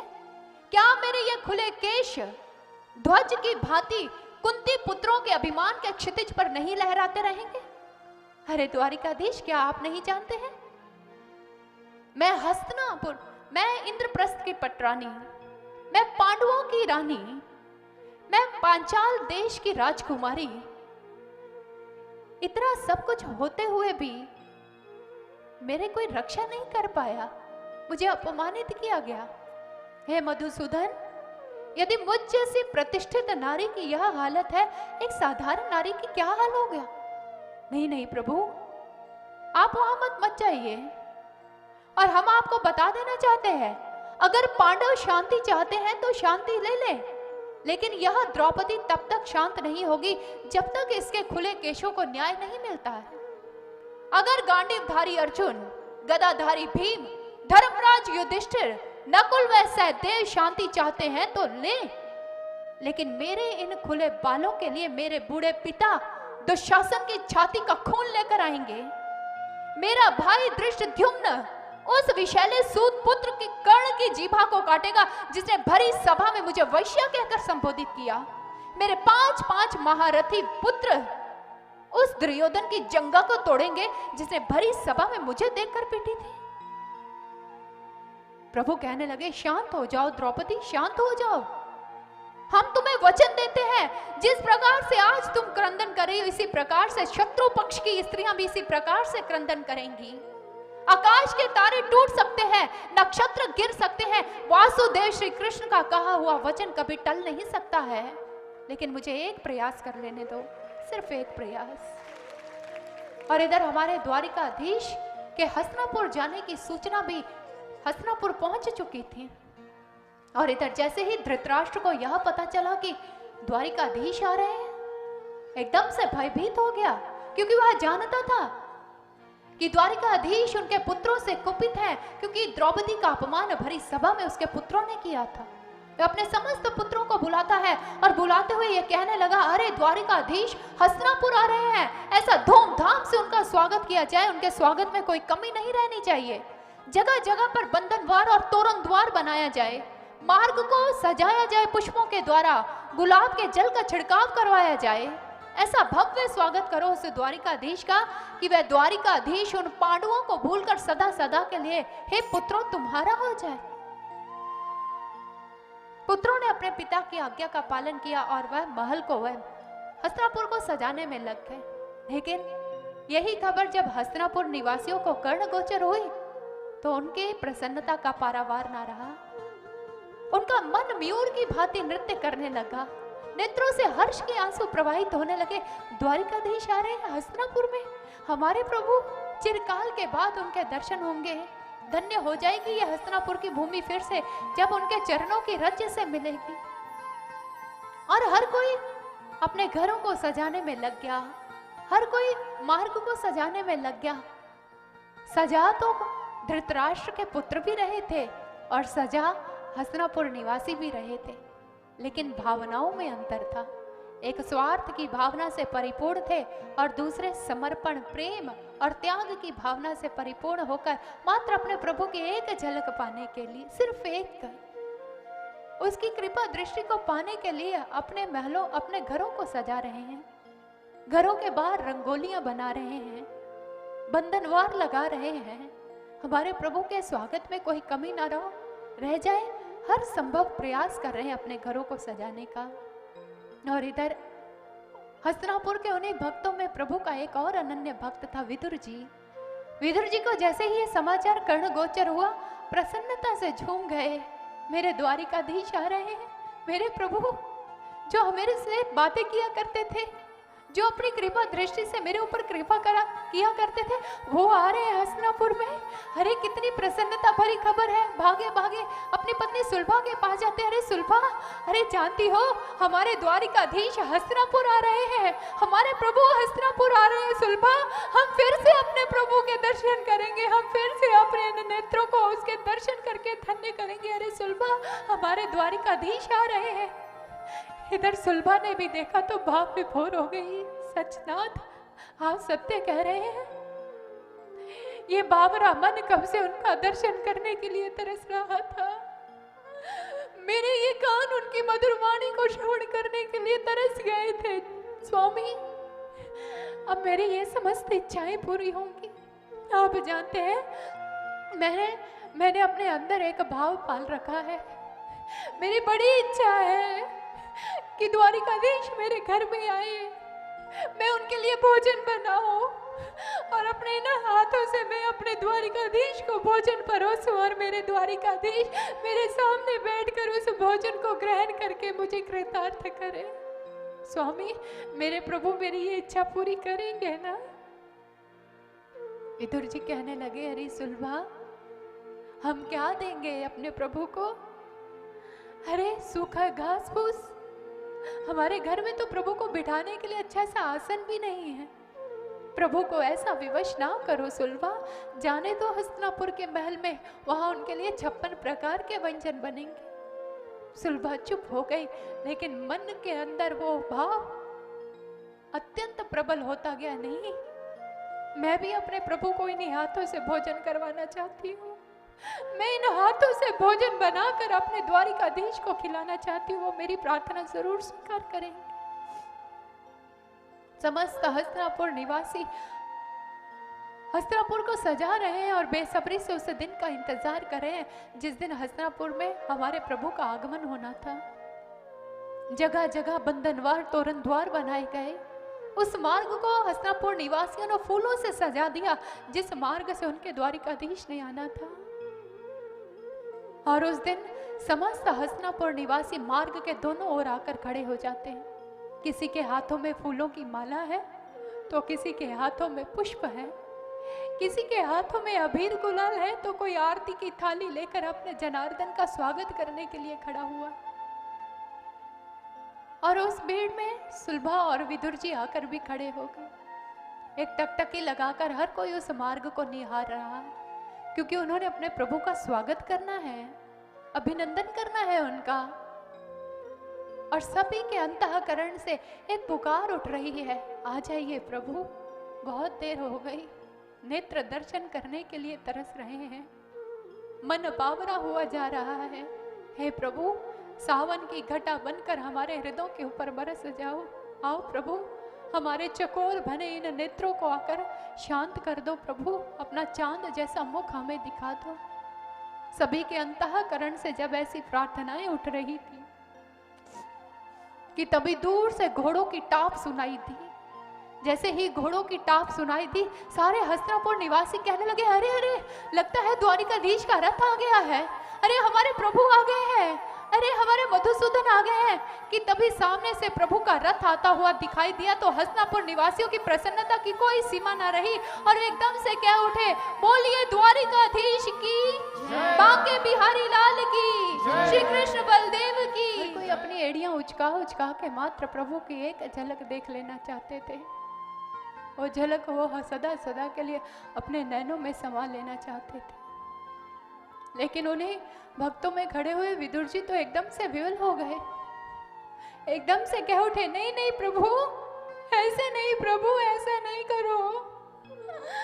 मैंने जब से आपके रथ को आते हुए देखा है, आपने एक बार भी अपना मुख ऊपर करके अपने भक्तों के ऊपर दृष्टिपात नहीं की। हे प्रभु, मेरे समीप से इस प्रकार से मत निकलिएगा। मैं आपके इस उपेक्षित दृष्टि को सहन नहीं कर पाऊंगा प्रभु। अगर आप मेरे समीप से इस प्रकार से निकल गए तो मेरे इस शरीर से प्राण निकल जाएंगे। हे प्रभु, आप जानते हैं, आपकी इस प्रेम भरी नजरों को देखकर मुझे जीने का सहारा मिल जाता है। मेरे हतोत्साहित मन में उत्साह भर जाता है। हे मधुसूदन, मैंने तो हमेशा आपकी क्षीर सागर जैसी आंखों में अपने लिए प्रेम देखा है। मेरे पास से इस प्रकार से मत निकलिएगा। जानते हैं प्रभु, जो जो पल आपने दिए थे उन्हीं पलों के सहारे मैं दिन काटता हूँ, हमेशा आपको याद करता हूँ। लेकिन मेरे पास से इस प्रकार से मत निकल कर जाइएगा। मुझे एक बार, सिर्फ एक बार मुझे देख लेना प्रभु। सिर्फ एक बार मेरे ऊपर अपनी करुणा भरी दृष्टि डाल देना प्रभु। मैं तुझसे ज्यादा नहीं मांगता हूँ, बस एक बार मुझे अपनी कृपा भरी दृष्टि से निहार लेना। इधर प्रभु का रथ आगे बढ़ता चला आ रहा है, लेकिन प्रभु अपना मुख ऊपर करके किसी को नहीं देख रहे हैं। विदुर जी और विवल हो गए, इतनी समीपता। प्रभु ऐसे मत निकलिएगा। विदुर जी की आत्मा एकदम से बिलक पड़ी, नहीं नहीं प्रभु, ऐसा मत निकल कर जाना। आपको वास्ता है उन पलों का जो पल आपने मुझे दिए। आपको कसम है प्रभु उस प्यार की जो प्यार आपने मुझ पर लुटाया। आपको कसम है उन बातों की प्रभु, जो बातें आपने मेरे साथ की है। मेरे पास से इस प्रकार से निकल कर मत जाइएगा। मुझे एक बार निहार लीजिएगा। विदुर जी रोते चले जा रहे हैं और अपने प्रभु को बार बार कह रहे, बस प्रभु एक नजर मेरे पर डाल दीजिएगा। इधर जैसे जैसे रथ समीप आ रहा है, विदुर जी के हृदय की धड़कनें बढ़ती चली जा रही, क्योंकि प्रभु अपना मुख ऊपर कर कर नहीं देख रहे हैं। लेकिन इधर विदुर जी की प्रार्थना बलवती होती जा रही है, प्रगाढ़ होती जा रही है, पुकारते चले जा रहे हैं। तभी क्या हुआ, जैसे ही प्रभु का रथ विदुर जी के आगे से निकला, उसी समय प्रभु ने झट से अपने सिर को ऊपर उठाया और सारी भीड़ को चीरते हुए अपनी करुणा भरी दृष्टि अपने भक्त के ऊपर जाकर डाल दी। और इधर विदुर जी प्रसन्न हो गए। सूखी थी खेती बरसात हो गई, पतझड़ पर बहारों की बात हो गई। अंधेरों से अपना न रहा वास्ता, उजालों की ऐसी सौगात हो गई। बस एक नजर डाली सावरिया ने कि सारी घड़ियां ही उसकी सौगात हो गई। ना मुख से कुछ कहा, ना होठ हिले, आंखों आंखों में सारी बात हो गई, आंखों आंखों में सारी बात हो गई।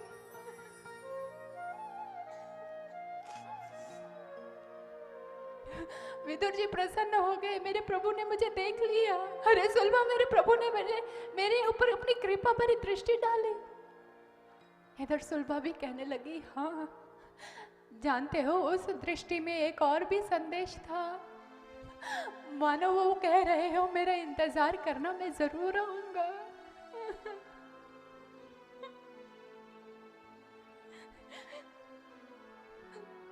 और इधर भगवान श्री कृष्ण जी का रथ महल में पहुंच जाता है। महल में भी उनका स्वागत सत्कार किया गया, स्थालों पाटंबरों अलंकारों का ढेर उनके श्री चरणों में रख दिया गया। तो प्रभु ने कहा, नहीं, मैं दौत्य कर्म का निर्वाह करने के लिए आया हूं और इसलिए मैं इन उपहारों को स्वीकार नहीं कर सकता हूं। और सभी ने कहा, प्रभु आप क्लांत हो चुके होंगे, आप विश्राम कीजिए, भोजन ग्रहण कर लीजिए। प्रभु ने कहा, नहीं, मुझे भूख नहीं है। और उसी समय हमारे प्रभु प्रेम से प्रवाहित होती हुई उन दो सरिताओं की ओर अग्रसर हो गए। प्यासा ही कुएं के पास जाता है और आज हमारे प्रभु भी प्यासे हैं, उनको भी भूख लगी हुई है। वो भी अपनी आत्मा की भूख को मिटाने के लिए चल पड़े विदुर जी की कुटिया की ओर। और कुटिया में उधर विदुर जी और सुलभा जी अपने प्रभु का ध्यान करें और सुलभा बड़े प्यार से अपने प्रभु के लिए साग बना रही। तभी हमारे द्वारिकाधीश द्वार पर पहुंचे, खटखटाया, आवाज लगाई, अरे काका श्री क्या घर पर ही हैं? इधर जैसे ही विदुर जी ने द्वार खोला प्रसन्न हो गए। अरे द्वारिकाधीश, आप इस दास की कुटिया में, मेरी तो कुटिया ही पवित्र हो गई। लेकिन जानता हूं द्वारिकाधीश, मेरी भक्ति में इतनी शक्ति कहां कि चराचर पति को खींचकर मेरे द्वार पर ले आए। ये तो किसी और का प्रेम है प्रभु जो आपको मथे जा रहा है। तभी प्रभु कहने लगे, अरे काका श्री क्या भीतर नहीं जाने देंगे, द्वार पर ही खड़ा रखेंगे? प्रभु ने, विदुर जी ने कहा, नहीं नहीं प्रभु, आइए भीतर आइए। विदुर जी अंदर गए। अरे सुलभा, अरे देखना, अरे देख हमारी कुटिया में आज कौन आ गया है। अरे सुलभा देख, त्रिलोकी का नाथ, संपूर्ण ब्रह्मांड का स्वामी हमारी एक छोटी सी कुटिया में आ गया है। इधर सुलभा ने जैसे ही देखा, नेत्रों से विरल पर अश्रुधारा प्रवाहित हो उठी, भागी भागी प्रभु के समीप आ गई। आ गए जनार्दन, अरे द्वारिकाधीश आप आ गए। मैं जानती थी आप मेरे भावों को स्वीकार करेंगे। मैं जानती थी तुम जरूर आओगे। फिर सुलभा कहने लगी, अरे मैं कोई स्वप्न तो नहीं देख रही कि मेरी आंख खुले और स्वप्न टूट जाए। हे मधुसूदन, थोड़ा करीब तो आओ, मैं अपने इन हाथों से तुम्हें छू कर देख लेना चाहती हूँ कि कहीं मैं कोई स्वप्न तो नहीं देख रही हूँ। प्रभु समीप आ गए और कहने लगे, लो काकी, ये कोई स्वप्न नहीं है, सत्य का साक्षात्कार कर रही हो। सुलभा ने प्रभु को छूना आरंभ किया। अपने गंदे हाथों से उन्होंने उनके पीतांबर को छुआ तो सारा पीतांबर काला हो गया। विदुर जी कहने लगे, अरे सुलभा ये क्या कर रही है? प्रभु वापस कैसे जाएंगे? तूने उनका पीतांबर गंदा कर दिया। प्रभु कहने लगे, अरे काका श्री, ऐसे प्रेम भरे वातावरण से भला जाना ही कौन चाहता है? मेरा मन करता मैं सदा सदा के लिए यही रम जाऊं, मैं यही कुटिया में निवास कर लूं। सुलभा ने हाथ जोड़ते हुए कहा, प्रभु मेरी ये प्यासी आंखें तुझे देखकर धन्य हो गई है। इन आंसुओं के सिवा तुझे देने के लिए मेरे पास कुछ नहीं है, लेकिन प्रभु तेरी यादों के ये आंसू पाकर भी मैं धन्य हो गई हूँ। और सुलभा अपने प्रभु को बार बार कह रही है, तुझे देखा प्यासी आंखों ने तो आंखों से बरसात हुई है। प्रभु मेरी ये आंखें आज तेरा दर्शन करके धन्य हो गई। कि तभी हमारे प्रभु कहने लगे, अरे काकी श्री, जानती है हमने कुछ भी ग्रहण नहीं किया है, हमें बहुत जोर की भूख लगी है, आप हमें भोजन कराएंगी ना? लेकिन आज तो सुलभा को अपनी ही सुधि नहीं थी तो वो भोजन क्या करवाती। उसके नेत्र तो चकोर बनकर अपने चांद को निहार रहे थे। हाथ जोड़े दोनों भक्त खड़े हुए हैं। प्रभु ने देखा, अरे ये तो मुझे ही निहारते चले जा रहे, लगता मुझे खुद ही भोजन करना पड़ेगा। उसी समय हमारे प्रभु ने वहां से एक बिछौना उठाया और बिछा लिया और उसके ऊपर बैठ जाते हैं। चूल्हे के ऊपर जो हांडी पड़ी थी खुद ही नीचे उतारी, बर्तन में उस भोजन को डाला जो साग था, और हमारे प्रभु उस साग को बड़े आनंद के साथ खाना आरंभ कर देते हैं। खाते चले जा रहे कि एकदम से विदुर जी ने प्रभु को खाते देखा तो कहने लगे, अरे रुके रुके द्वारिकाधीश, ये आप क्या कर रहे हैं? अरे ये तो अभी पूरी तरह से पका भी नहीं है प्रभु, ये अध पका है, और आप अभी तो इसमें नमक भी नहीं डाला और आप अध पके और बिना नमक के साग को खाते चले जा रहे हैं। द्वारिकाधीश ने कहा, नहीं विदुर काका, आप दोनों के प्यार ने इसे इतना पका दिया है कि इसे और पकाने की जरूरत नहीं है। आपका प्रेम इसमें इतना मिल चुका है कि इसमें नमक डालने की भी कोई आवश्यकता नहीं है। ऐसे भोजन को ग्रहण करने के लिए तो मैं सदा तरसता रहता हूँ, क्योंकि वो साधारण भोजन नहीं था, उसमें प्रभु के भक्तों के भाव थे, प्रेम थे, और प्रभु तो भावों के ही भूखे होते हैं ना। इसलिए तो प्रभु कहते हैं, भाव का हूँ भूखा मैं, भाव एक सार है, भाव से जो मुझको भजे भव से बेड़ा पार है।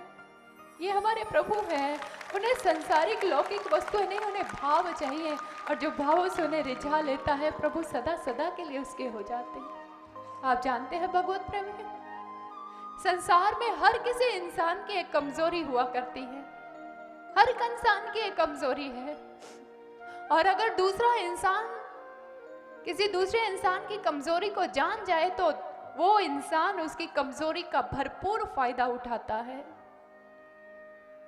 इसलिए यदि किसी इंसान के हाथ में किसी की कमजोर नब्ज पकड़ में आ जाए तो इंसान उसे इमोशनल ब्लैकमेल करता है, उसका फायदा उठाता है, और हमारे भक्तों ने भी उठाया। क्योंकि जब जब भी कमजोर नब्ज हाथ में लगती है तो इंसान दूसरे के वश में हो ही जाता है। इतिहास में अनेकों ऐसी उदाहरणें हैं। दूर क्यों जाना, आज के वर्तमान परिवेश में दृष्टिपात करके देखते हैं। आपके नन्हे मुन्ने छोटे छोटे बच्चे कार्टून नेटवर्क पर सुपरमैन को देखते हैं। वह सुपरमैन जो बहुत शक्तिशाली है, एक ही छलांग में कितने ही घरों को लांग जाता है, और सैकड़ों शत्रु अगर उस पर आक्रमण करते हैं तो उन्हें धराशाही कर देता है। बच्चे इस सुपरमैन के कार्टून को बड़े चाव के साथ देखते हैं, लेकिन वही सुपरमैन जो सर्वशक्तिमान है, जो पल में कुछ भी कर सकता है, लेकिन जो चोर है, गैंगस्टर है, उसे पकड़ने के लिए हमेशा लालायित रहते हैं। और उन चोरों के हाथ में भी सुपरमैन की एक कमजोर कड़ी हाथ में लग गई, और वो है क्रिप्टोनाइट, एक ग्रीन कलर का मैटर। चोरों को पता है इस ग्रीन रंग के मैटर के प्रभाव में आते ही सुपरमैन अपनी शक्ति को खो बैठता है और धराशाही होकर गिर जाता है। इसलिए चोर हमेशा अपने साथ इस क्रिप्टोनाइट को, इस हरे रंग के मेटल को रखते हैं और सुपरमैन को धराशाही करके अपने वश में कर लेते हैं। आप समझे कुछ?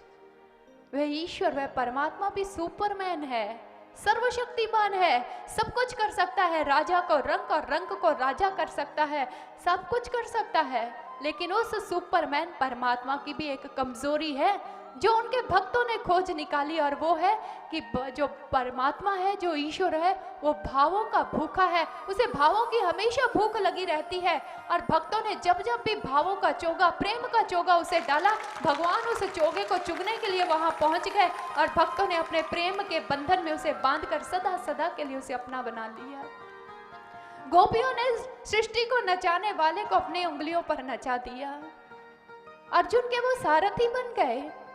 रासूर्य यज्ञ में वो जूठे पत्थर उठाते हैं, किस लिए? शबरी के जूठे बेरों को भोग लगा दिया। क्यों? क्योंकि भाव थे, प्रेम थे। क्योंकि संसार में ऐसी कोई रस्सी नहीं जिस रस्सी से उस भगवान को बांधा जा सके। मात्र एक ही रस्सी है जिससे बांधा जा सकता है, और वो है प्रेम की रस्सी, भावों की रस्सी। इसी प्रेम की रस्सी में ही वो बंध जाता है, क्योंकि ये प्रेम की सगाई सब सगाइयों से ऊंची होती है। गुरु बिन प्रेम ना उपजे, जब तक गुरु की कृपा हमारे ऊपर नहीं होगी, क्योंकि गुरु ही तो पहले परमात्मा का दर्शन करवाएगा। जब हम उसे देखेंगे तभी तो प्रीत होगी, क्योंकि प्रीत की पहली शर्त ही होती है देख लेना। जब तक देखेंगे नहीं, प्रेम प्रगाढ़ नहीं हो सकता। और गुरु जब घट में ईश्वर का दर्शन करवाते हैं तो प्रेम प्रगाढ़ता की ओर अग्रसर होता है। इसलिए विदुर जी और विदुरानी ने, सुलभा ने अपने प्रभु को इसी प्रेम के बंधन में बांध लिया। इसलिए हमारे प्रभु उनकी कुटिया तक पहुंच गए। उसके बाद हमारे प्रभु वापस महल में लौट कर आते हैं। सारी सभा सजी हुई है और तभी हमारे प्रभु उस सभा में खड़े होकर कहने लगे, महाराज, इस भरी सभा में मैं आपके समक्ष कुछ कहना चाहता हूँ। पितामह भीष्म कहने लगे, कहिए प्रभु, आप क्या कहना चाहते हैं? लेकिन आज हमारे प्रभु गांभीर्य की मूर्ति बने हुए हैं। सारी सभा को संबोधित करते हुए प्रभु ने कहा, हे सभा सदस्यों, हे पितामह भीष्म, द्रोणाचार्य, कृपाचार्य और कुरुनंदनों, आज मैं पांडवों की ओर से शांति दूत बनकर शांति प्रस्ताव लेकर आया हूं। और महाराज, मैं आपके मुख से यह जानना चाहता हूं कि क्या आप पांडवों को उनका साम्राज्य वापस करते हैं?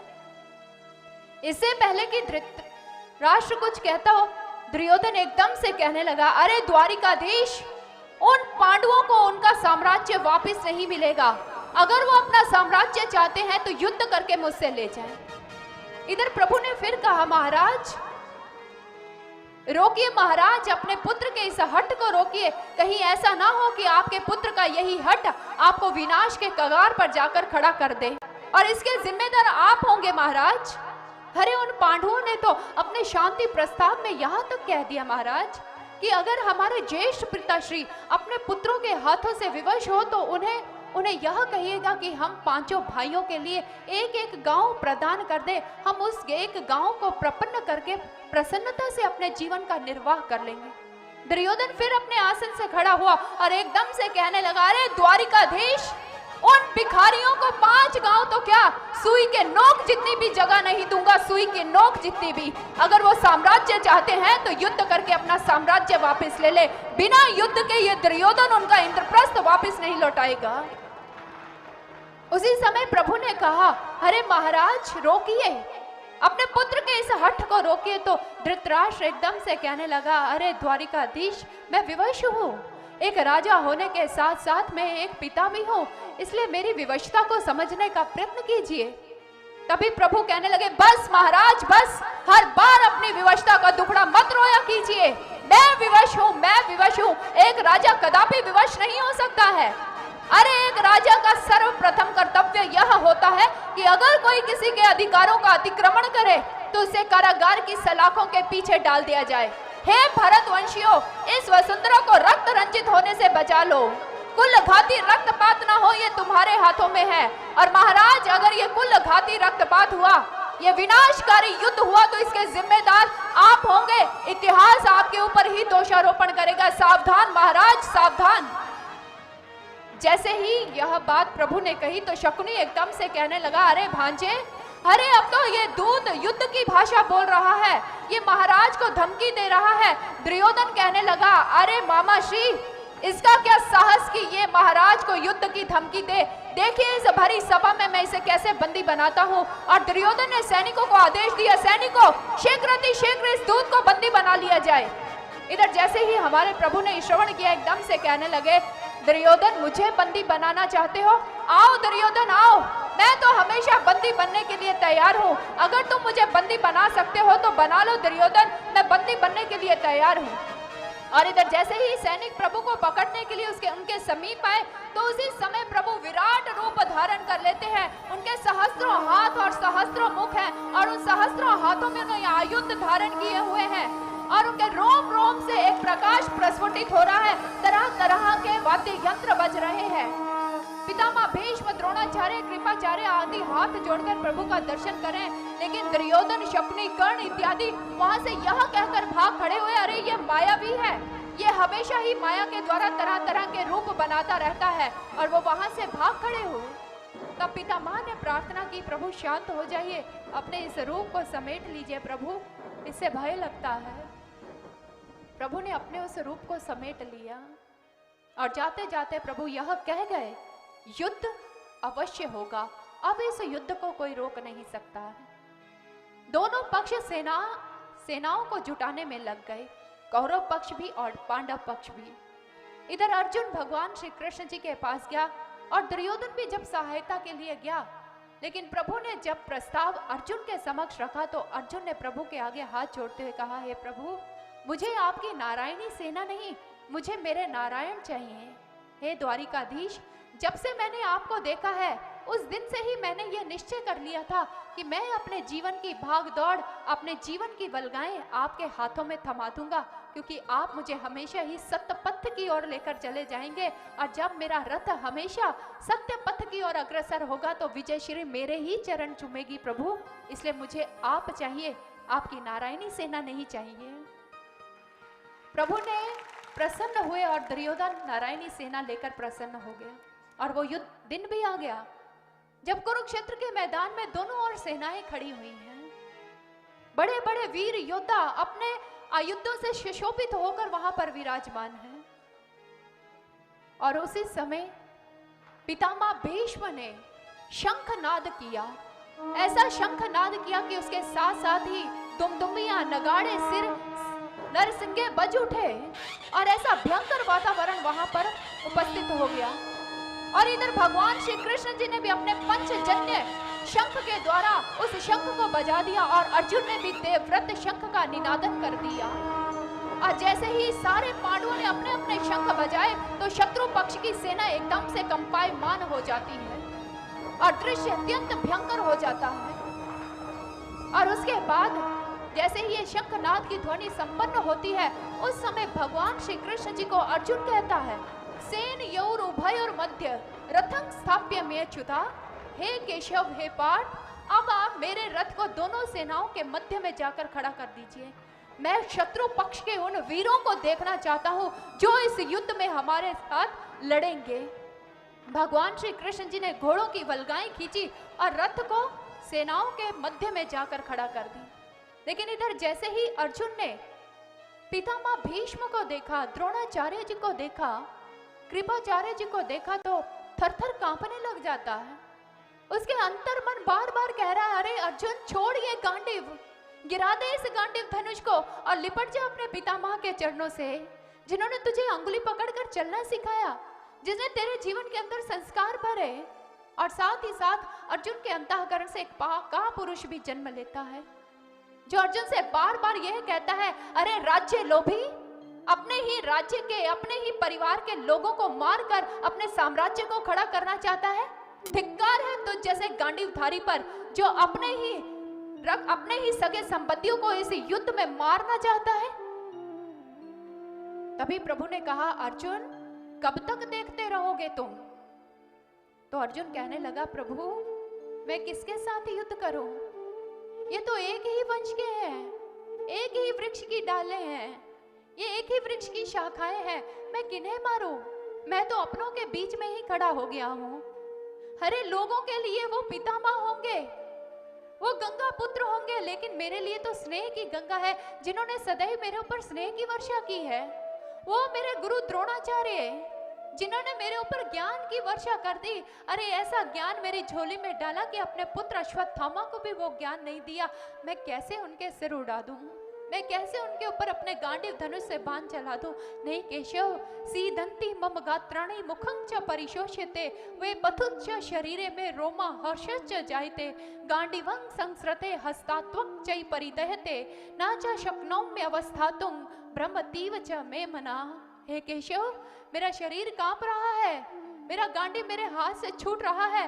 मैं ऐसी कंपकपी को महसूस कर रहा हूँ कि बाल्यकाल में भी मैंने ऐसी कंपकपी महसूस नहीं की। नहीं केशव, मैं युद्ध नहीं कर सकता हूँ। और अर्जुन ने अपना हथियार डाल दिया, रथ के पिछले भाग में जाकर खड़ा हो जाता है। और उस समय उस धर्म युद्ध को करवाने के लिए प्रभु ने उस कुरुक्षेत्र के मैदान में अपने मुखार विंद से गीतों की झड़ी लगा दी। और उस गीतों की झड़ी को सुना जब अर्जुन ने, तो वही अर्जुन जो गांडीव को छोड़ चुका था, फिर गांडीव को धारण करके युद्ध करना आरंभ करता है। और वो गीतों की झड़ी जो प्रभु ने उस कुरुक्षेत्र के मैदान में लगाई, उसका नाम है श्रीमद् भगवत गीता, जो अर्जुन को विषाद से प्रसाद की ओर लेकर चले गए। लेकिन भगवत प्रेमियों, गीता का यह संदेश मात्र उस युग के लिए नहीं, वो युगों युगों के लिए है, संपूर्ण विश्व के लिए गीता का संदेश है।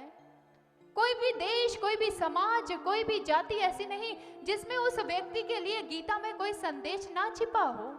चक्रवर्ती सम्राट से लेकर झोपड़ी में दिन काटने वाले अकिंचक तक, प्रकांड विद्वान से लेकर निपट निरक्षक मूर्ख तक, इस मायामय संसार से पूर्णतः विरक्त ज्ञानी पुरुषों से लेकर इसी माया में अमूल चूल अनुरक्त कामुकों को तक, बाल वृद्ध स्त्री पुरुष सभी के लिए श्रीमद् भगवत गीता में उन्हीं के अनुरूप संदेश छिपा पड़ा हो। को वैदिक धर्मावलंबी हो या पौराणिक, न्याय का प्रतिपादक हो या सांख्य का, योग का अभ्यासी हो या वेदांतवादी, सभी के लिए श्रीमद् भगवत गीता में उन्हीं के अनुरूप संदेश छिपे पड़े हैं। आत्मा के कल्याण के लिए, परमात्मा की प्राप्ति के लिए, राष्ट्र के उत्थान के लिए, व्यग्र कर्म योगियों के लिए, मानव मात्र के हितों और अधिकारों की रक्षा करने के लिए छटपटाने वाले साम्यवादी के लिए भी श्रीमद् भगवत गीता में उन्हीं के अनुरूप संदेश छिपे पड़े हैं। अरे ये श्रीमद् भगवत गीता वह ग्रंथ है जिसे पढ़कर लोगों ने अपने जीवन को सार्थक कर लिया। शोपेनहावर जैसे दार्शनिक ने जब श्रीमद् भगवत गीता को पढ़ा तो इतना प्रसन्न हुआ, इतना प्रसन्न कि अपने सिर पर रखकर उस गीता को नाचने लग जाता है और यह कहता है, जिस सर्वश्रेष्ठ ग्रंथ की मुझे चाहत थी, जिस सर्वश्रेष्ठ ग्रंथ को मैं पाना चाहता था, वो मुझे मिल गया और वो है श्रीमद् भगवत गीता। विनोबा भावे जी ने अपने विचारों में कहा कि गाय का दूध पीकर जितना मेरा शरीर पुष्ट हुआ है, उससे कहीं अधिक गीता रूपी दुग्ध का पान करके मेरे चरित्र और मेरे व्यक्तित्व का निर्माण हुआ है। स्वामी विवेकानंद जी ने कहा, गीता वेदों का भाष्य है, वेदों का ऐसा भाष्य है जो आज तक ना हुआ है और ना ही आगे होगा। आदि गुरु शंकराचार्य जी ने तो गीता ग्रंथ के लिए उसे मां कहकर संबोधित कर दिया। महात्मा गांधी जी गीता के बारे में कहते हैं, वो कहते हैं कि जब जब भी मुझे निराशाओं ने घेरा, जब जब भी मुझे निराशाओं का सामना करना पड़ा, जब जब भी मुझे आकाश मंडल में कोई आशा की किरण नजर नहीं आई, तो मैं मां गीता की शरण में चला गया। मेरा जीवन हमेशा ही घटनाओं से परिपूर्ण रहा है। मेरे जीवन में बाहरी घटनाएं सदैव विद्यमान रही, लेकिन उन घटनाओं का अगर कोई अमिट चिन्ह मेरे जीवन के ऊपर दृष्टिगोचर नहीं हो रहा, तो इसका सारा श्रेय अगर किसी को जाता है तो वह श्रीमद् भगवत गीता है। ऐसा महान ग्रंथ है कि ये श्रीमद् भगवत गीता हमारे क्रांतिकारियों के लिए प्रेरणा का स्रोत रही। राम प्रसाद बिस्मिल जैसे देशभक्त इस गीता को अपने हाथों में लेकर फांसी के फंदे तक चूम गए। और वहीं पर बंगाल में जब हमारे देशभक्त अपनी क्रांतिकारी गतिविधियों को कर रहे थे देश को आजाद करवाने के लिए, तो किसी अंग्रेज ऑफिसर को इस बात की भनक पड़ गई कि वहां पर कुछ क्रांतिकारी छिपे हैं। वो अंग्रेज ऑफिसर ने वहां जाकर हमला कर दिया। क्रांतिकारी अपने आप को बचाकर वहां से भाग निकले, लेकिन वहां पर उन्हें श्रीमद् भगवत गीता मिली और मिट्टी मिली। उस अंग्रेज ऑफिसर ने यह सोचा कि यह जो मिट्टी है कोई बम बनाने का मसाला है, और ये जो ग्रंथ यहाँ पर रखा है जरूर इसमें बम बनाने का कोई फॉर्मूला होगा। मिट्टी को परीक्षण के लिए लैब में भेज दिया गया और उसके बाद जो गीता थी, जो श्रीमद् भगवत गीता ग्रंथ था, कुछ विद्वानों को खरीदा और उन्हें कहा गया कि पढ़ो इसे और देखो यहाँ बम बनाने का फॉर्मूला कहाँ पर लिखा हुआ है। क्रांतिकारियों ने यह बात जब संत अरविंद जी को आकर बताई तो संत अरविंद जी ठहाका लगाकर हंस पड़े। इतनी जोर जोर से हंसे और कहने लगे, ये मूर्ख अंग्रेज जो ये नहीं जानते कि ये हमारा श्रीमद् भगवत गीता ग्रंथ है, इस ग्रंथ के ज्ञान को हम अपने जीवन में चरितार्थ करके अपने व्यक्तित्व को एक बम की तरह ऐसा बना रहे हैं कि आने वाले समय में जब हमारे व्यक्तित्व का बम फटेगा तो इन अंग्रेजों को भारत में स्थान नहीं मिलेगा, ये भारत छोड़कर भाग जाएंगे। और सचमुच ये गीता ग्रंथ क्रांतिकारियों के लिए एक प्रेरणा का स्रोत बनकर रह गई है। इसलिए भगवत प्रेमियों, इस गीता की महिमा हमारे महापुरुषों सभी ने गाई है, लेकिन इस गीता के संदेश को मात्र पढ़ने से या सुनने से जीवन का कल्याण नहीं हो सकता है, क्योंकि इसी गीता का गायन भगवान ने अर्जुन के समक्ष भी किया था। बार बार अर्जुन को विचार दिए, लेकिन अर्जुन खड़ा नहीं हो पाया। भगवान श्री कृष्ण जी उस समय कहते हैं, हे अर्जुन, अब तो बातों से समझने वाला नहीं है। जिस ज्ञान की बातें, जिस भक्ति योग की, जिस कर्म योग की बातें मैंने तुझसे कही है, अब मैं उसका प्रयोगात्मक पक्ष तेरे जीवन में घटित करने जा रहा हूं।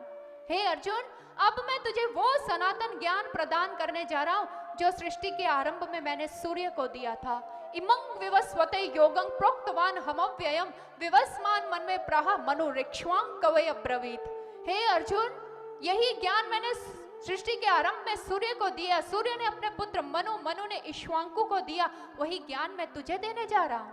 तो उस समय अर्जुन ने कहा था, प्रभु कैसी बातें कर रहे हैं आप मेरे सामने खड़े हैं और आप बात कर रहे हैं आदिकाल की, ये कैसे संभव हो सकता है। उस समय प्रभु ने कहा था, हे अर्जुन, तेरे और मेरे बहुत सारे जन्म हो चुके हैं, लेकिन तू उन जन्मों को भूल चुका है, मैं नहीं। तू मेरे अगर उस शाश्वत रूप को जान जाएगा तो अर्जुन, तेरे अंदर बैठा का पुरुष तेरे जीवन से चला जाएगा और तू धर्म युद्ध करने के लिए अपने गांडी को उठा लेगा। तू मेरे उस सनातन रूप को जान। उस समय अर्जुन कहता, हाँ प्रभु, मैं धर्म युद्ध करना चाहता हूं, लेकिन मैं आपके उस सनातन रूप को कैसे जानूं। तो श्रीमद् भगवत गीता में ही भगवान श्री कृष्ण जी ने कहा, ना तू माम शक्य से दृष्टुम मने नहीं स्वचक्षुषा। हे अर्जुन, अपने इन बाहरी नेत्रों के द्वारा तू मेरे उस सनातन रूप का दर्शन नहीं कर सकता है। तो अर्जुन ने कहा, प्रभु फिर कैसे करूं। इसी श्लोक की अगली पंक्ति में उसी समस्या का समाधान हमारे प्रभु ने दे दिया और कहा, दिव्यं ददामि ते चक्षु पश्यमे योगमेश्वरम। हे अर्जुन, अब मैं तुझे दिव्य दृष्टि प्रदान करता हूं और तू अपने ही घट के अंदर मेरे उस सनातन रूप को देखेगा। उस कुरुक्षेत्र के मैदान में प्रभु ने अर्जुन को दिव्य दृष्टि प्रदान की और अर्जुन ने उसी समय अपने घट के अंदर परमात्मा के रूप के दर्शन किए। जो पहले भ्रमित हो रहा था, जो भगवान श्री कृष्ण जी को पहले अपना सखा, अपना मित्र समझ रहा था, उनकी बातों को अपने जीवन में क्रियान्वित नहीं कर पा रहा था, लेकिन जैसे ही अंदर प्रभु का दर्शन हुआ, उस ज्योति रूप का दर्शन अंदर किया, तो अर्जुन बाद में यह कहता है, पितासी लोकस्य चराचरस्य। हे प्रभु, मैं जान गया कि आप इस संपूर्ण सृष्टि के पिता हैं। कब जाना? जब अर्जुन ने प्रभु की कृपा से अंदर देख ली।